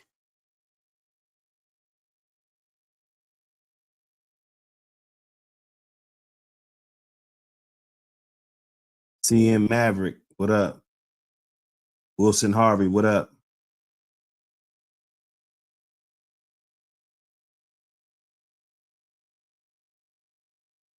He said, "Would I breed it to the Leona 2 Jip?" I'm kind of lost. That these comments is a little far back. I don't know. Oh yeah, Hitman, that boy got a big old head. Bub Johnson, salute. Hey, salute everybody. Salute everybody. You know. Oh, the Irish is out of here. The Irish, Ohio State. I got Ohio State winning them all.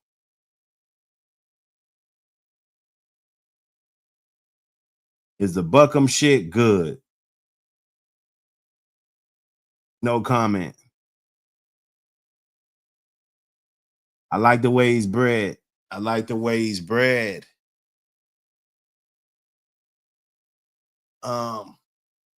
As what has he produced? I don't think he was able to get bred enough times to produce anything. I don't. So to know if the shit is good, you got to be able to taste it, and they ain't really much of a taste out there, you know. And then if anybody's running that shit right now, I don't know. I don't know. Let me see. Let me go back. You see if there's anything even off it.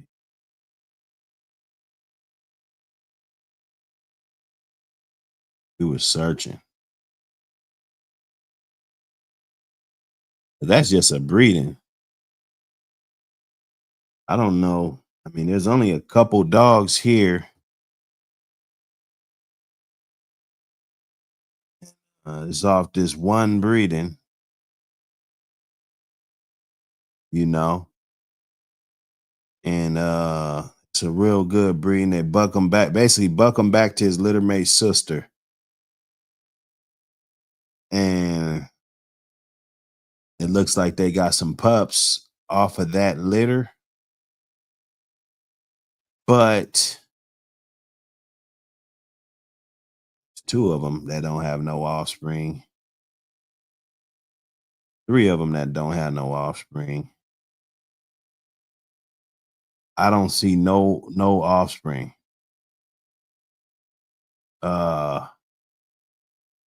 See this one, I think this is a male red, and they bred him back to the mama. Bella girl, made a Bella girl, and it looks like somebody's trying to continue it. You know what I'm saying? So I mean, it's an attempt, but to say if it's good, I'll be on here lying. I can't do that.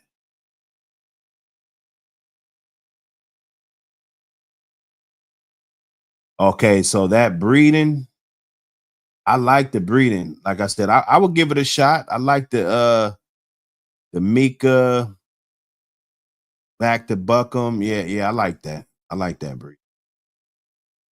I would try it. It's a good breeding. Ellen, Michael Myers, Macho Bear 2, the Ginger Buck dog.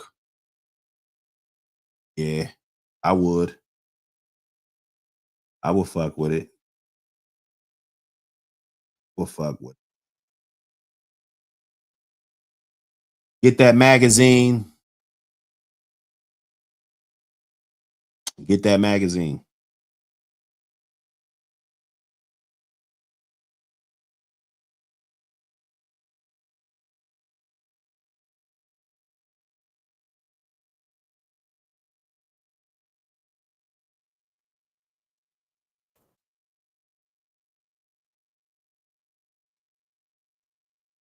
That subscribe button.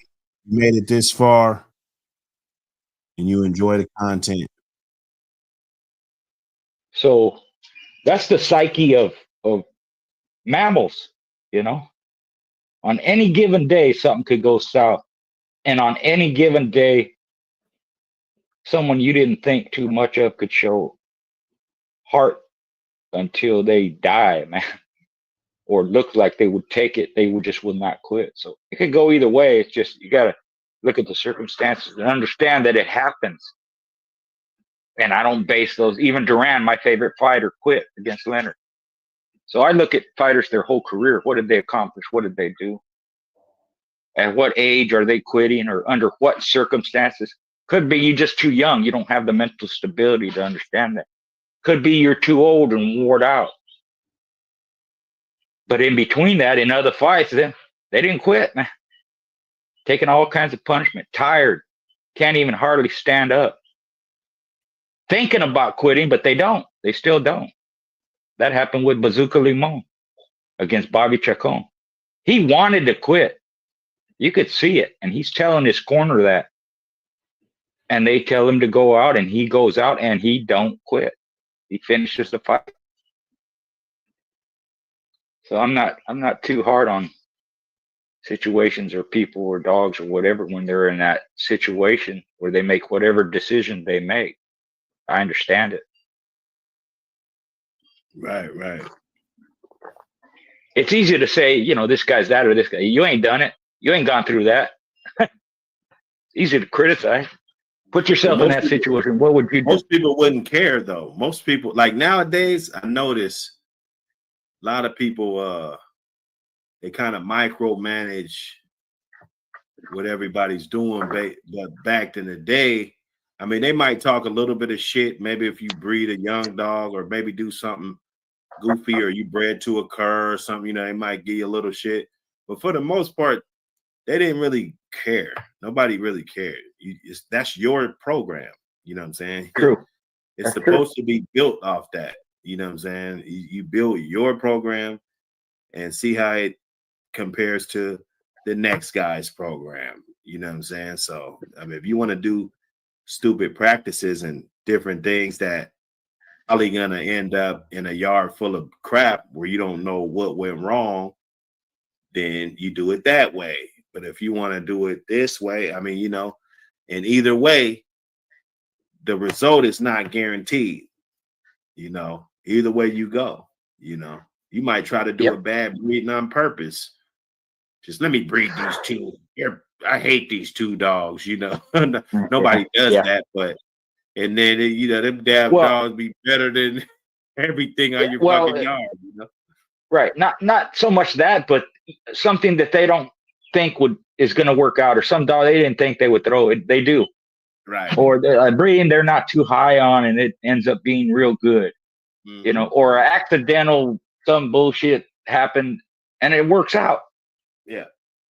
So there's all kinds of scenarios that could happen. The ones that you spent so much effort and time you're real high on. For 5 years, and I've been waiting to do this breeding for 15 years. You know, and that don't do nothing.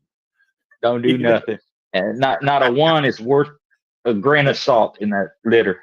So and that happens with everybody. You have to acknowledge that it could happen, and you have to accept it when it does. And And I always say this, well, what are you going to do about it now? You have options. So I think that the decisions you make matter more than the fuck ups that could happen, because that happens with everybody. It's what are you going to do about it? Hades, what up, brother? Salute. Everybody in the building. Hit the like button. We've been getting it going, man. Appreciate all the support. We got the memberships popping. Get them memberships. We got them them wake and bakes is on members only. A lot of them. You know what I'm saying? Members only bakes and shit. Sometimes when the bake get too bakey, when the stream goes off, might hit it on members only, man, just because it might be too hot for television, man. So as they should. Make sure you get the memberships in, man. It ain't really nothing, man. It's applesauce to a boss. I think Supreme, I think you were talking about you was over there, man. I think I was in the chat though. You was like, once you do this breeding, that's my shit. Like, you like, fuck that. I was on bullshit when I did that. I was the first one to say some shit. I mean, like I said, it technically is yours, but if it's regardless of how it come out, whether it's good or bad, it's your shit. You're here responsible for it. But until you can go back on your notes and compare notes from that third generation to that first generation, it really ain't yours. You really shouldn't even really be trying to stamp nothing in the first place. You should have somebody else, or the people or your colleagues should stamp it for you. A lot of people like to be self-proclaimed, and there's nothing wrong with it. It's motivation. But in this community, I feel like your peers and the people you rock with should be the ones that stamp your shit. That's just how I feel about it. Well, traditionally, that's how it went. You're right. That's how it goes. I even mentioned this. I can't recall calling myself a dog man. I don't. That's for other people to acknowledge. Or even my dogs. I could say it's a good dog. I could say this, whatever about it. I could give you all the history and all that. But when someone else says it, it holds more water, because that's an outside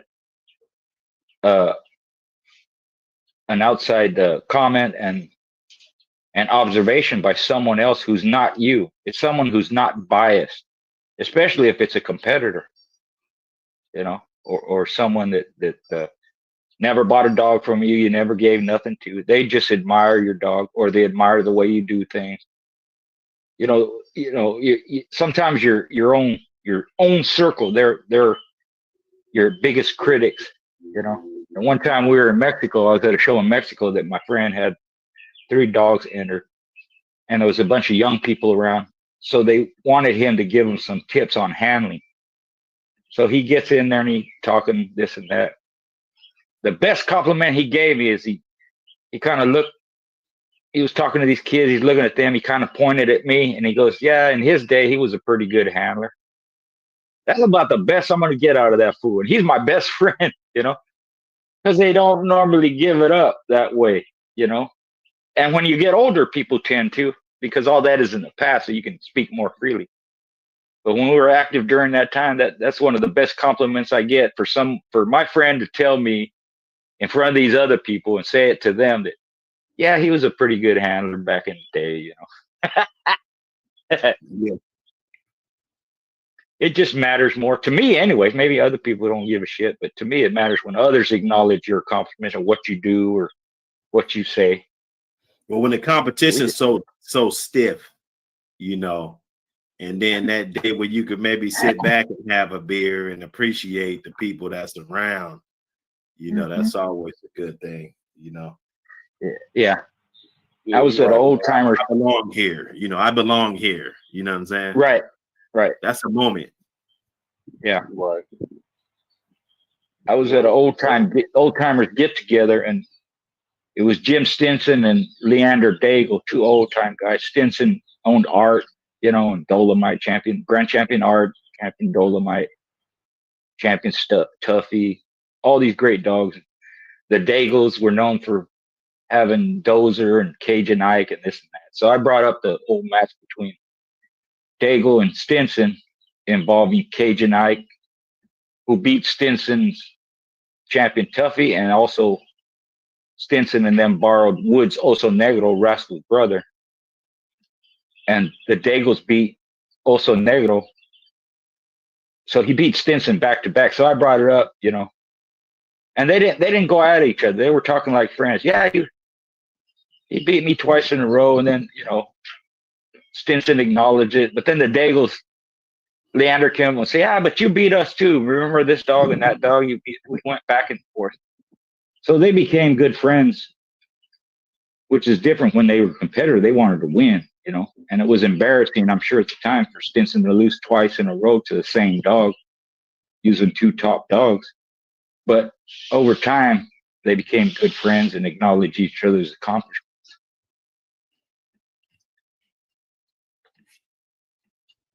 Yes, sir. Yes, sir. Crockett in the building. You're rocking the building. Salute. Salute everybody in the building. Everybody in the building.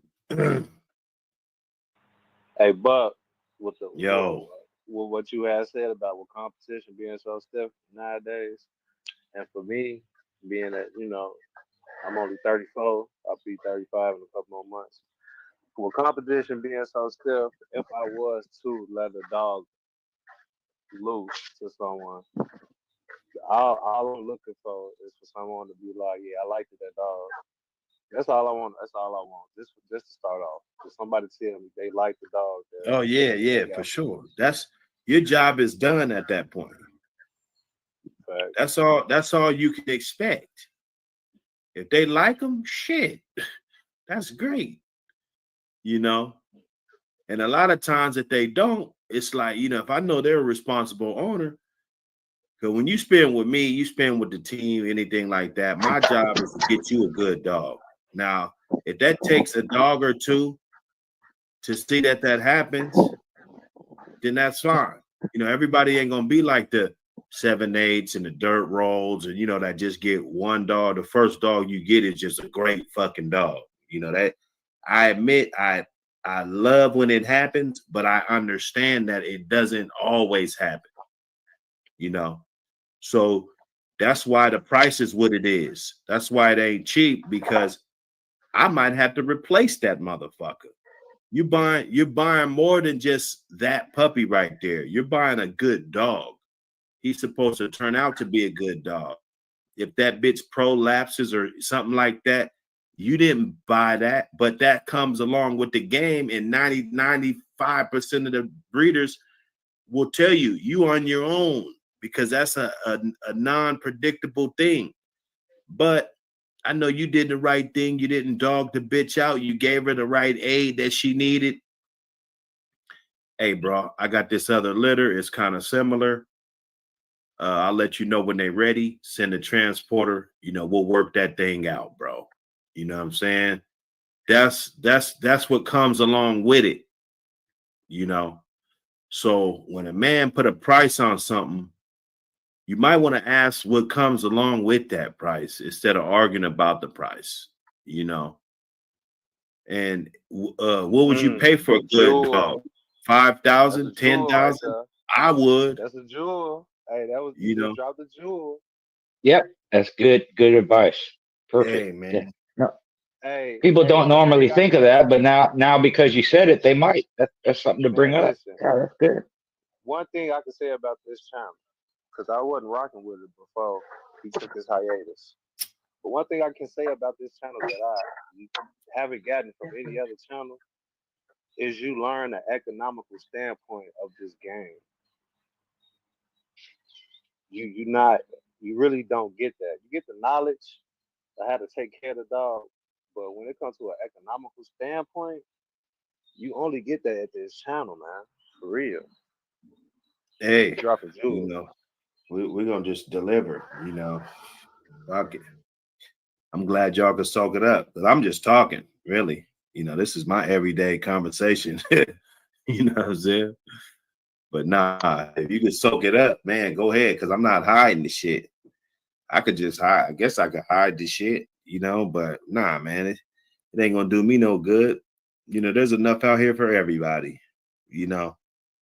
Well, when you speak This- plainly like that, it just comes off the top of your head, or you just speaking as a matter of fact. Stuff like that comes out. You're not thinking about hiding nothing or being deceptive or none of that stuff. Exactly. And that's where, like he said, that's where these jewels come out. They can Right. say just off the fly. 'Cause that's the way you think, you know. It's like in me, I'm not prone to be a liar. I hate lying. I don't. So I tell the truth, even if it gets me in trouble sometimes.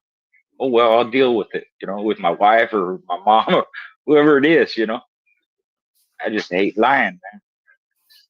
And not that I haven't lied, I have, and I learned not to like it. Like, why? I just be truthful. Just be honest, man. It's a lot better. You sleep better at night. Stuff like you just said, it just comes off naturally without even, there's no forethought in it, you know. It is what it is. It is what it is.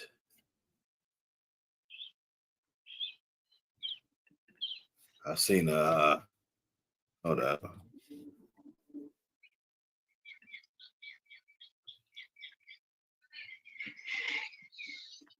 I had a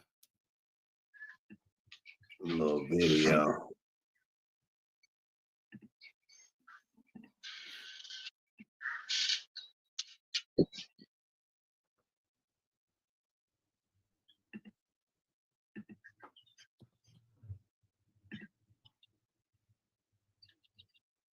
They talking about a bulldog. That was a good one earlier. Bulldog. That's important that we know these things.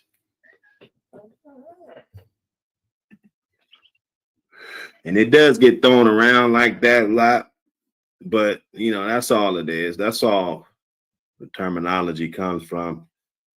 But you know, with shit getting thrown around, I guess the meaning matters, you know, because you could be talking about a bulldog and shit, and they think you talking about some illegal shit. So the way you use it, you know, in today's age and, you know, running around, you know, you got to be careful.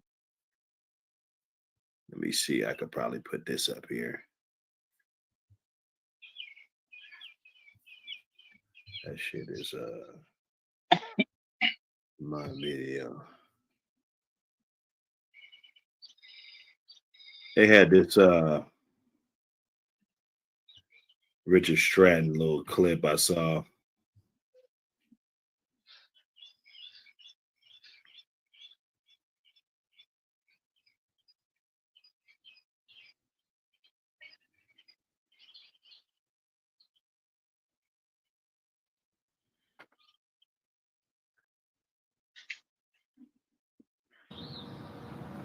Gameness is a term that's difficult to define, but I've always called it the trait of not losing interest in fighting, regardless of how a dog is doing. He can be getting whipped, be getting mopped all over the floor, but he still thinks he's winning, or else he's determined that he's going to win. And some of those traits carry over into other things too. And I think that in the off-climb trees, if they're used for hunting, something like that, some of them will actually get right up that tree and get at the raccoon. It would be difficult to keep dogs game without they're being contested against each other.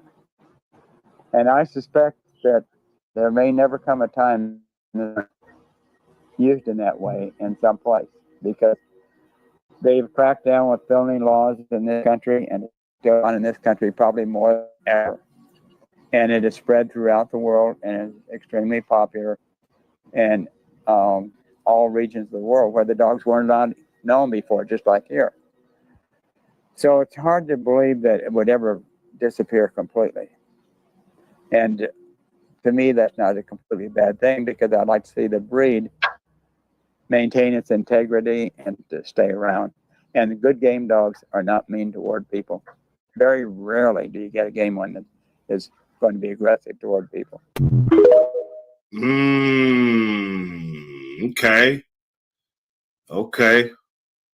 Let's expound on that. You guys heard it? Oh yeah. Yeah. You know, that first dog that came up was a short clip. I believe that was Champion Little Boots, the son of Grand Champion Hank. Very good dog, man. I saw offspring of his. They had those qualities that Stratton was talking about, and good with people too. I mean, anybody could pet that dog, walk up to him. I seen him. He was old and retired already when I seen him at a dog show, and it was just the fact that somebody asked about Little Boot, and the owner said, "Yeah, I got him at home. You want to see him?" They go, "Yeah." So she goes home, gets him, brought him to the show, and paraded him around, let people touch him, and all them dogs hollering and screaming. He didn't care, you know. He was well behaved and all that, but an absolute finisher in his day. Big dog too, 59 pounds check. That was his match weight. But he's right, and Richard, when he talks, you know, about gameness or the breed and all that, it's all from admiration, and that's what touches me about the breed. When you see dogs game like that, you know, you don't really look at, oh, he's a badass motherfucker, or he's this or that. It's just you admire the heart in him. And you can see it in other breeds. You can see it in other species of animals, whether it's race horses or game fowl or racing pigeons or whatever it is. They all have their form of gameness. And it should be admired because it's a unique quality that not every animal has and not every person has. And I'm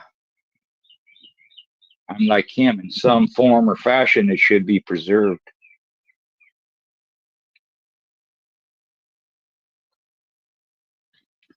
You know, there's times when it brings out that emotion, man. It'll make the hair stand on the back of your neck or your forearm. It'll make people cry sometimes, you know, actually shed a tear for the heart that some individuals have shown. Or it'll get you a calm, docile person. It'll get them jumping out of their seat, behaving, you know, in a way they don't normally behave in their everyday life.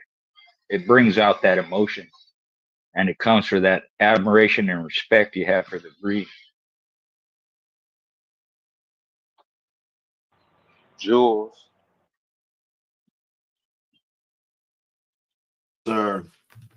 You want to change the name of this to Jules Saturday Waking Bake. What about them There you people go. biters? What about them people biters though? He alluded to, you know, a real game dog, you know, isn't a people biter, you know. Well, he's stating the fact that, because, you know, a lot of people, you know, that we've talked about it before, even here, you know, the media, the general public, they have that perception that because of what the dog does, that man biting or man eating quality, it stems from that. It has nothing to do with that. And he was just making a point that most of these dogs, 90% or more, 99, whatever it is, wherever you want to put that mark, it's a high percentage that they are not human aggressive. They're not. And a lot of it has to do with they trade hands so many times, and they leave their original breeder and owner so many times that it wouldn't be economical, it wouldn't be popular, it wouldn't make sense to have dogs that are human aggressive being put out all over the place. Now, that human aggressiveness doesn't mean that they're more prone to quit or more prone to be game. It's just a different trait. So there have been man biters that have proven to be real game, you know, just like the ones that don't bite, proven to be real game. There's no connection to that. There's no connection. There's no connection to the fighting aspect of them, making them human aggressive. In that respect. But seeing CJ7 and Ninja, CJ7 was a better dog. He was from the first litter. Uh-oh. Hold up. That sounds like somebody I know. Let me see. Hold on. Let me try to do something. I'm always trying to do some shit. Use your skills. Why not? Make it a interactive experience. I got my guy interrupting. It's interactive and he's interrupting. What's up, little dude? You want to interrupt me? Oh man, I didn't understand the word. He said, I didn't understand. Hey. So what's your gripe today, son? Hold up, is this the one? Okay, yeah. Yeah. Let me get this one. So you were talking about a couple dolls. I'm just trying something. Just listen to the clip. We'll react to the clip.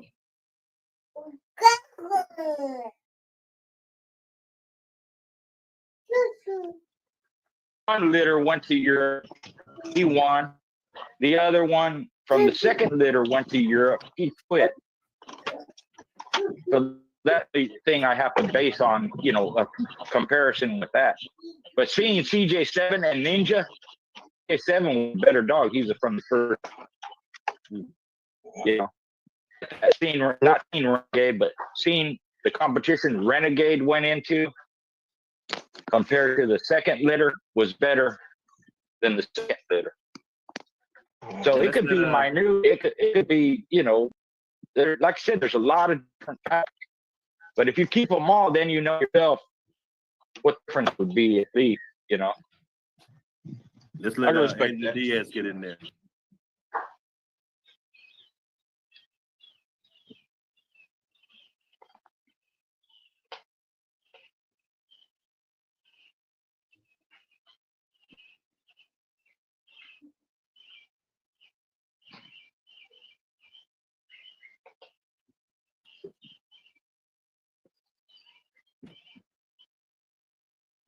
I had to step out. Hold on, let me play it again for me. Hold up. They even went to Europe, One from one litter went to Europe. He won. The other one from the second litter went to Europe. He quit. So that's the only thing I have to base on, a comparison with that.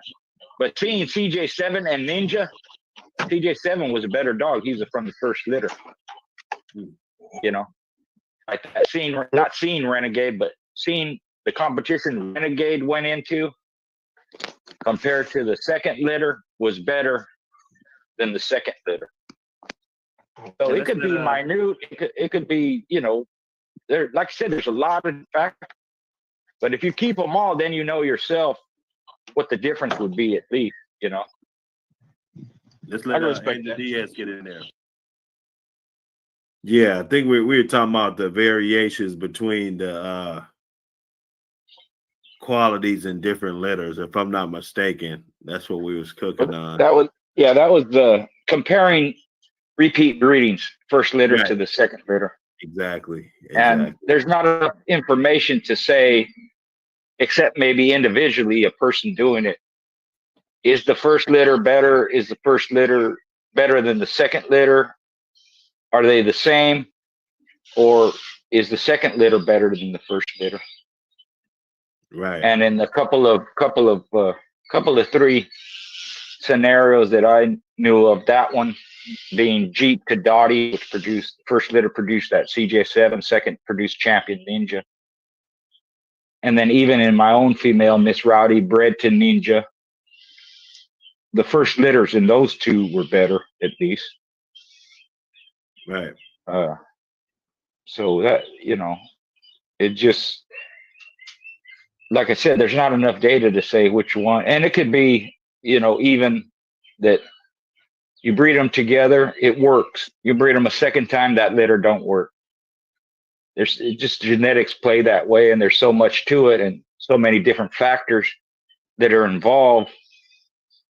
You'd have to do it repeatedly over and over again with different dogs breeding the same litter. Like my friend, he did it several times with several different individuals, repeat of breeding, and both litters were good. You might have a personal preference of which ones you like better, but as far as accomplishments, you got winners, you got champions in both litters. So that's what that was about. There's no real concrete answer to it. Don Brodt always felt that they were just as good. First to second, they're just as good, you know. Yeah, hell yeah. He made a lot of them. Not a lot, but several of them that he would repeat.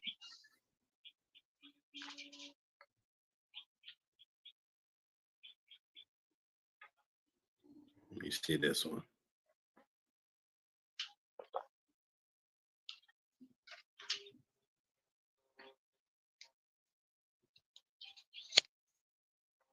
This one says Charleston White.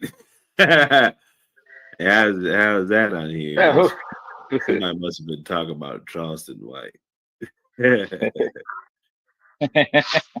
crazy, man. I'm gonna just click on one. Who knows? Who knows what it'll be?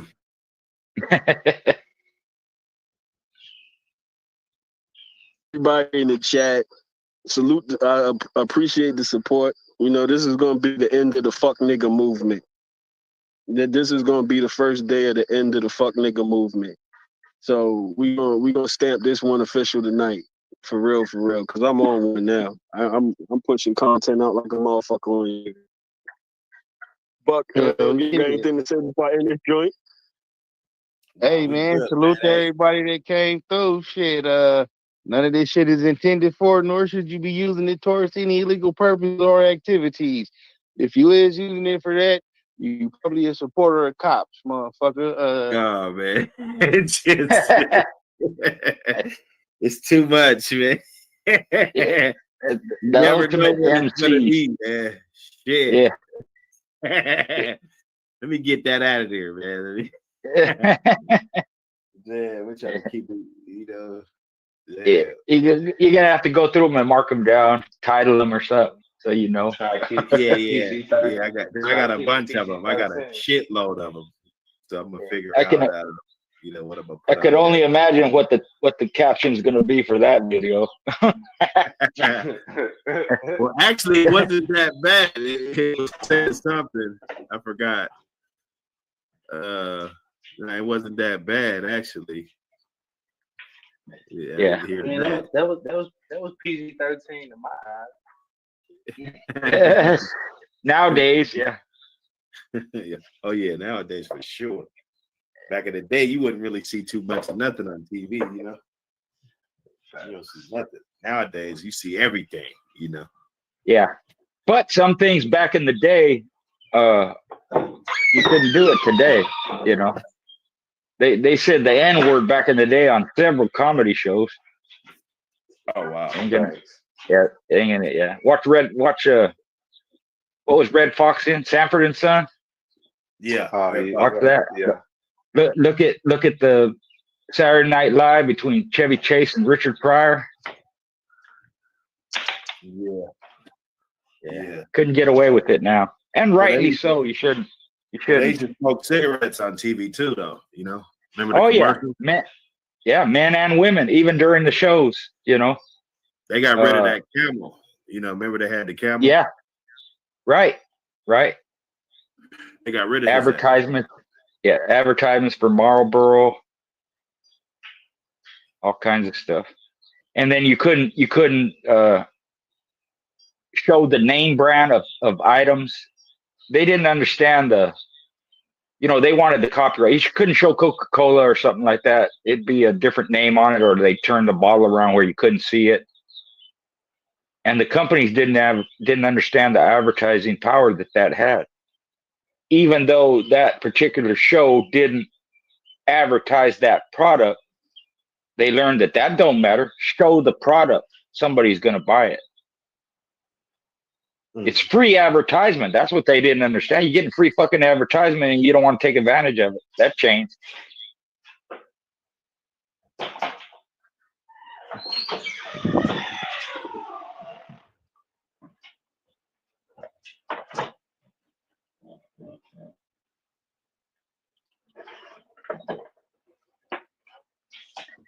Just like the music on YouTube, you know, you can't play certain music because of copyright infringement. But if they would realize that, first of all, you can't really stop it because it's so open, but it would be free advertisement for you if somebody new never heard your music and you hear it.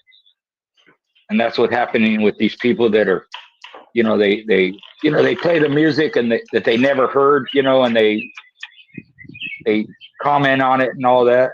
You get a lot of new people wanting to hear that old rock and roll music or old soul music or R&B. It could increase your sales. Right, you have somebody knocking at your door trying to sign you. Yeah, you never know. It's kind of like, you know, I learned, and I heard this from Elon Musk. He don't copyright anything because he says if you have a good product, they're going to buy it. And if somebody steals your idea and they make money off of it, well, there's enough money to go around for everybody. I mean, it worked for him. It may not work for everybody else, but he don't copyright none of his shit. There's no patents on anything that he has invented or made. You can go use his patent. Go ahead. Go get you the money to do it. See if you can do it. Go get you the scientists and all that shit, the minds to get together and produce this, whatever it is you're trying to produce that you stole from him. Hey, I bet if people treated that like the dog game, then it'd be less lip going around, less hating. I agree. It would. I mean, I write books. I don't tell people don't write books because I want everybody to buy my books. I encourage everybody to write books. You got a story to tell. Make money if you can. Nothing wrong with that. You put the time in, you put the labor in, you wrote the damn thing. See if it'll sell.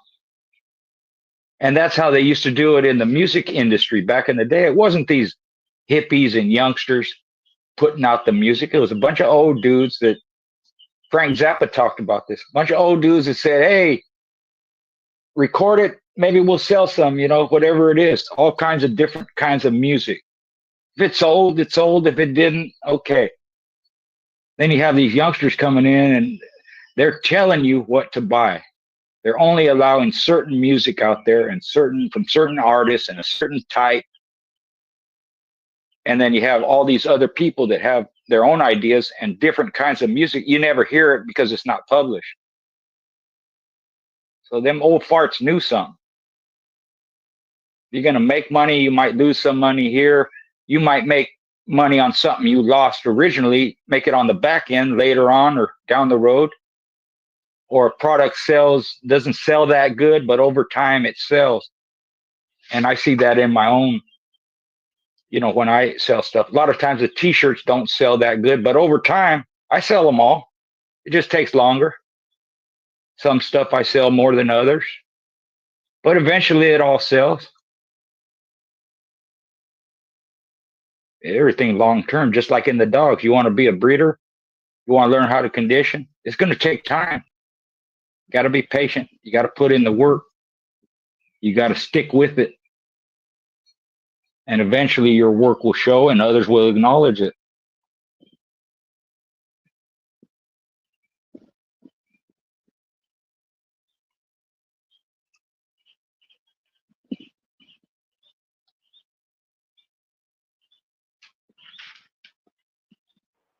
Yeah, but you gotta change this to wake and bake Jewel Saturday, man. What else? Man, they gotta treat this yard. I'm cutting this grass right now. I'm gonna put this deed down. Man, it's getting hot. Yeah. Yo. Get that shade up. Hey, autopilot time. Hey, you got some questions, Buck. This is off subject, but what size do you need for flower horn? Keep your flower horn in. A flower horn, if you just want to have one, I probably use like a 30-gallon tank. 55 max. Because a flower horn, you got to change their water a lot. To get a premium fish, like you're supposed to do water changes like every other day, if not every single day. Like not a whole lot, but let's say a 30-gallon tank, you want to take at least, to have the best horn, if you want to win a contest, you're going to want to take 5 gallons out of that water every day. You want them to grow, maximum growth, you'll want to do that too. So you don't want to have a really big tank, because when you keep those fish, you're gonna want to change a little bit of that water out. Even a couple gallons, even if it's a gallon, you're gonna have to do it. You're gonna have to do it at least every other day. But I say every day for a premium healthy fish with the big old head, color, all of that. Yeah, that's what you're gonna want. Who got some good dogs in Alabama? Hey man, you gotta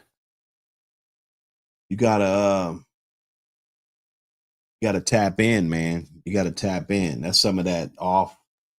I don't want to just bust out with kennels and shit, but you gotta hit me up off of here. I definitely can put you in the right room with somebody with some good dogs down there.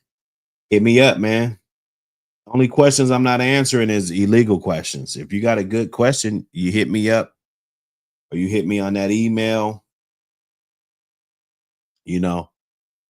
Most likely we can get it going, man. We can get it going. Let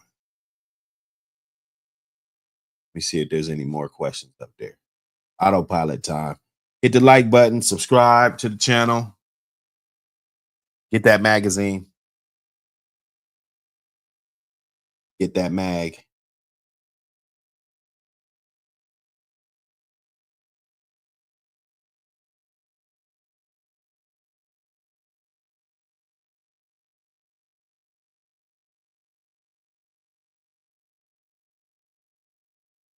Almighty Hurricane. See who else up in here. Optimi, I see you, brother. Q Lewis, what up? Marcus Francis, what up? Salute everybody. We got it in, man. We got it in.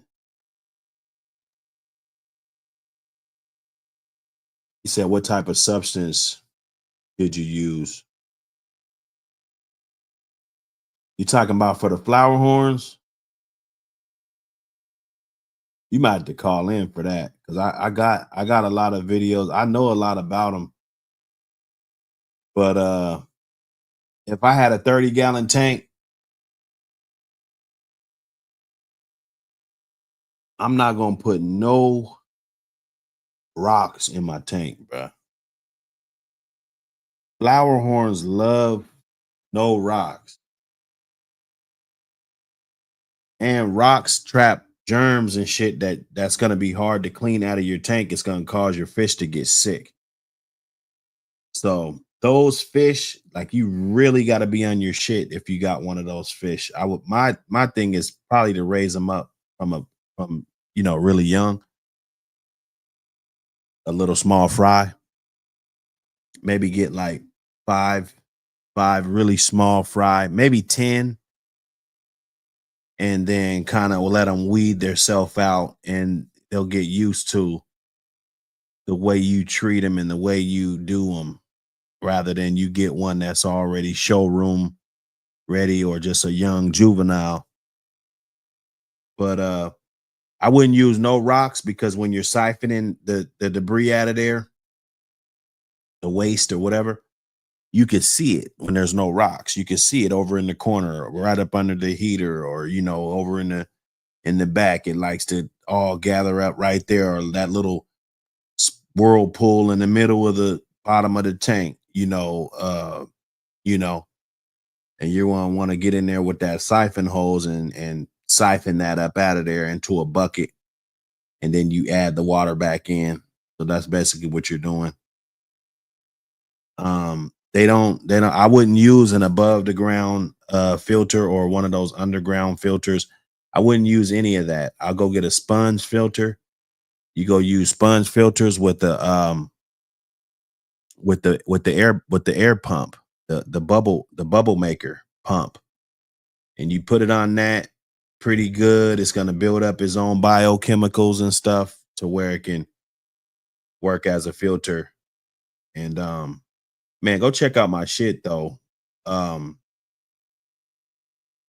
Hit me on that email, man. I'll send you some stuff. Hit me on that email. You want to get into the flower horns, and I'll get you. I'll get you there, bro. Matter of fact, I know some people that are still shipping from Thailand and different parts of the United States, and they got real high quality shit. As a matter of fact, that might be a move, because they got other fish too that are more hardy. But I'm telling you, those flower horns, they're on some different shit, man. They bring a different type of energy to your home. They do. I think I'm missing out on that right now, not having one. He said, "Why I got demonetized?" I don't know, man. They said that my content, they talking about the content, and they didn't really tell me what I did wrong, but sometimes it's repurposed, or if it's not enough. Like maybe when you do a reaction or something, maybe you don't put enough on it. They don't feel like it's cool enough for YouTube, but I guess they can it's probably their way of just picking on you anytime they want. But my channel's still good. Go back for the review in April. I probably build another platform so I can really just go in on my Buckcity like I want to. And then the paid platform will just be for videos that I know that I need to get across, and do some more I should say professional type of content. I mean, hey, it don't matter. Cracking is cracking. Hey, the cracking is cracking. Welcome down, Ram. What up? Hey, we've been in here for a minute, man. We've been in here for a minute. Getting it in. Going with it. Tap in. Tap in. I sent a few links out. Tap in.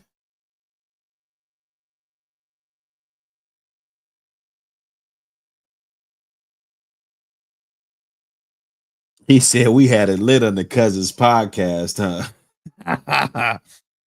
Man,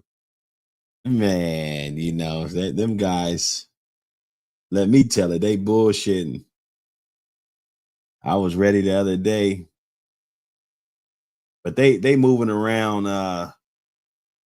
There was a birthday down in Dallas, so they was down in Dallas kicking it. Everybody went down there except for me. And they supposed to be doing some type of cruise in LA. Snaps and 48's about to do some type of cruise. So I'm gonna probably have to get down to LA real soon, hopefully. But I do want to get it in. Although we'll probably be on another platform. I'm kind of seeing how you can compartmentalize this social media and YouTube type of shit to where I can get everything in, but just use different, especially with this monetization. You know, you use different. We're gonna dumb it down a little bit. It's still gonna be very entertaining. There's gonna be all of that going on, but it's just gonna be on a slightly. Might be the Buckcity Reloaded 2.0 or something. You know what I'm saying? So you can get on both of them, but the 2.0 will go in. Let me see. Yeah, now we can get all these orders up. I probably won't hit the post office till Monday, but let's get these orders up. Definitely. I got a couple that just went in. Couple that just went in.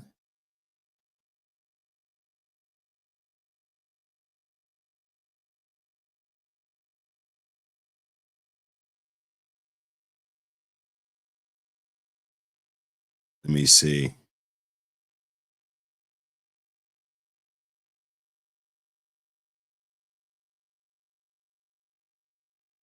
They busting in. They busting in the dough. Hey, Combs. Hey, appreciate you, my brother. Appreciate you. The magazine purchase. I never knew that I would do numbers like this. I make it move. I'm tryna win, ain't tryna lose. I'm tryna win, ain't tryna lose. Yes, sir. Hey. Appreciate it. Appreciate it. Hold up. Issue. Yeah, that expired. Yeah, you guys got to make sure you put your name and all that in there, your address. Because if you don't complete it, it'll just expire. Transaction won't go through. 3C's Kennel. 3C's Kennel. Hey, appreciate you for the support. Appreciate you for the support. I never knew that I would do numbers like this. I make it move. I'm tryna win, ain't tryna lose. I'm tryna win, ain't tryna lose.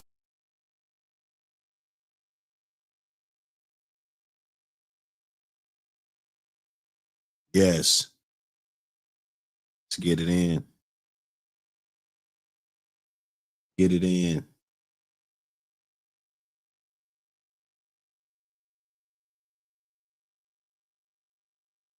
Stay in your lane. I almost forgot that part. Stay in your lane. Some lanes are to just be in. You got to weather the storm. Sometimes, you know, because you can exhaust too many resources trying to be in another lane, you know. Stay in your lane. Let this game come to you. It's gradual. You're not just going to be on top right away. Everybody's not just going to get their first dog and that just be the best dog ever. It just doesn't happen all the time. You know. Show some resilience so that you're down for it. So show that you can raise a whole litter or a couple of puppies, or you know, that you can raise them from start to finish. That builds you all around, you know. The 5-year challenge, you know, get you a puppy and raise them for 5 years. That's hard enough. 10 years, you know, let's see some of those older dogs that's still around, 10, 12 years old. That's a task in itself. Most of them will not make it that long. We got to understand that. When you got an 8-year-old, when you got a 7-year-old, you got to understand that that's a real delicate thing right there. That's a real gift. You know, they don't live that long. Some of them, things happen. Things happen on yards. Yards get taken, all kind of shit. The reason why the dog didn't make it to 10 years old. So, You got that puppy right now, you bragging and shit, you doing this, you're talking about another man's yard and shit, bro. Just try to make that motherfucker live to 5. And if you already got one that's 5, let his ass live till 10. You already got one that's 10 years old, shit, do it again. Pretty soon it'll be a habit. You know, we won't have to breed these young ass dogs. There'll be plenty of older studs out here that you can breed that have good track records of good production. We at that 420. You know, that's the limit. That's the limit. 420. 420. 20 twin.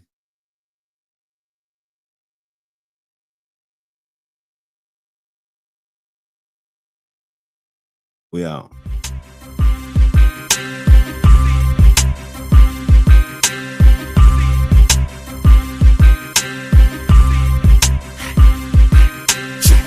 I'ma make it hot. I'ma make it hot. I'ma make it hot. I'ma make it hot. Anything I'm on, I'ma make it hot. When I'm on your block, I'ma make it hot. I'ma make it hot. I'ma make it hot. I'ma make it hot. I'ma make it hot. Anything I'm on, I'ma make it hot. Yeah. When I'm on your block, I'ma make it hot. Yeah. If you catch me, Nike will just do it. And that's slipping, the slang, you better get to it. I'ma make it H-O-T. If you run up on me, blow nigga, you'll see. It ain't no game, so don't play me. Ride dick, purple flag, all LP. Smoke Joe when I rap and shit. Hit the streets hella drunk on some clapping shit. I'm a captain, bitch, but you know I don't save hoes. Tip them and I send them to the track, they bring me back my dough. I'm hot, you're not, don't trip. When I bust, man, I'm empty out whole clips. I'm a menace to society, boy. I'm strapped up, I got all varieties, boy. Low pro with a high profile, nigga. Ask about young rebel, he gets down, nigga. I'ma make it hot, I'ma make it hot. I'ma make it hot, I'ma make it hot. Anything I'm on, I'ma make it hot. When I'm on your block, I'ma make it hot. I'ma make it hot, I'ma make it hot. I'ma make it hot, I'ma make it hot. Anything I'm on, I'ma make it hot. When I'm on your block, I'ma make it hot. Anything you racist gon' be hot. Speed not like do or die. Got 3 Glocks. Hoes love me. They say that I'm the best. Purple flag on my back pocket, purple in my chest. Pro Tools, y'all niggas is on 8 tracks. Before you get your first scraper, I'll have 8 lakhs. Get your money up, your bitch need a tummy tuck. She need her eyebrows waxed. She a funny slut. Deal the coke and stack. Low profile niggas ain't never been the ones that get jacked. How am I a bitch? I never even lost a fucking fight. How am I a bitch? I pops off like Orville Redenbacher. See me stunning with rush niggas, we all vodka. You can't stop the nigga, won't you click up? It done got too late, now it's a stick up. I'ma make it hot, I'ma make it hot. I'ma make it hot, I'ma make it hot. Anything I'm on, I'ma make it hot. When I'm on your block, I'ma make it hot. I'ma make it hot, I'ma make it hot. I'ma make it hot, I'ma make it hot. Anything I'm on, I'ma make it hot. When I'm on your block, I'ma make it hot.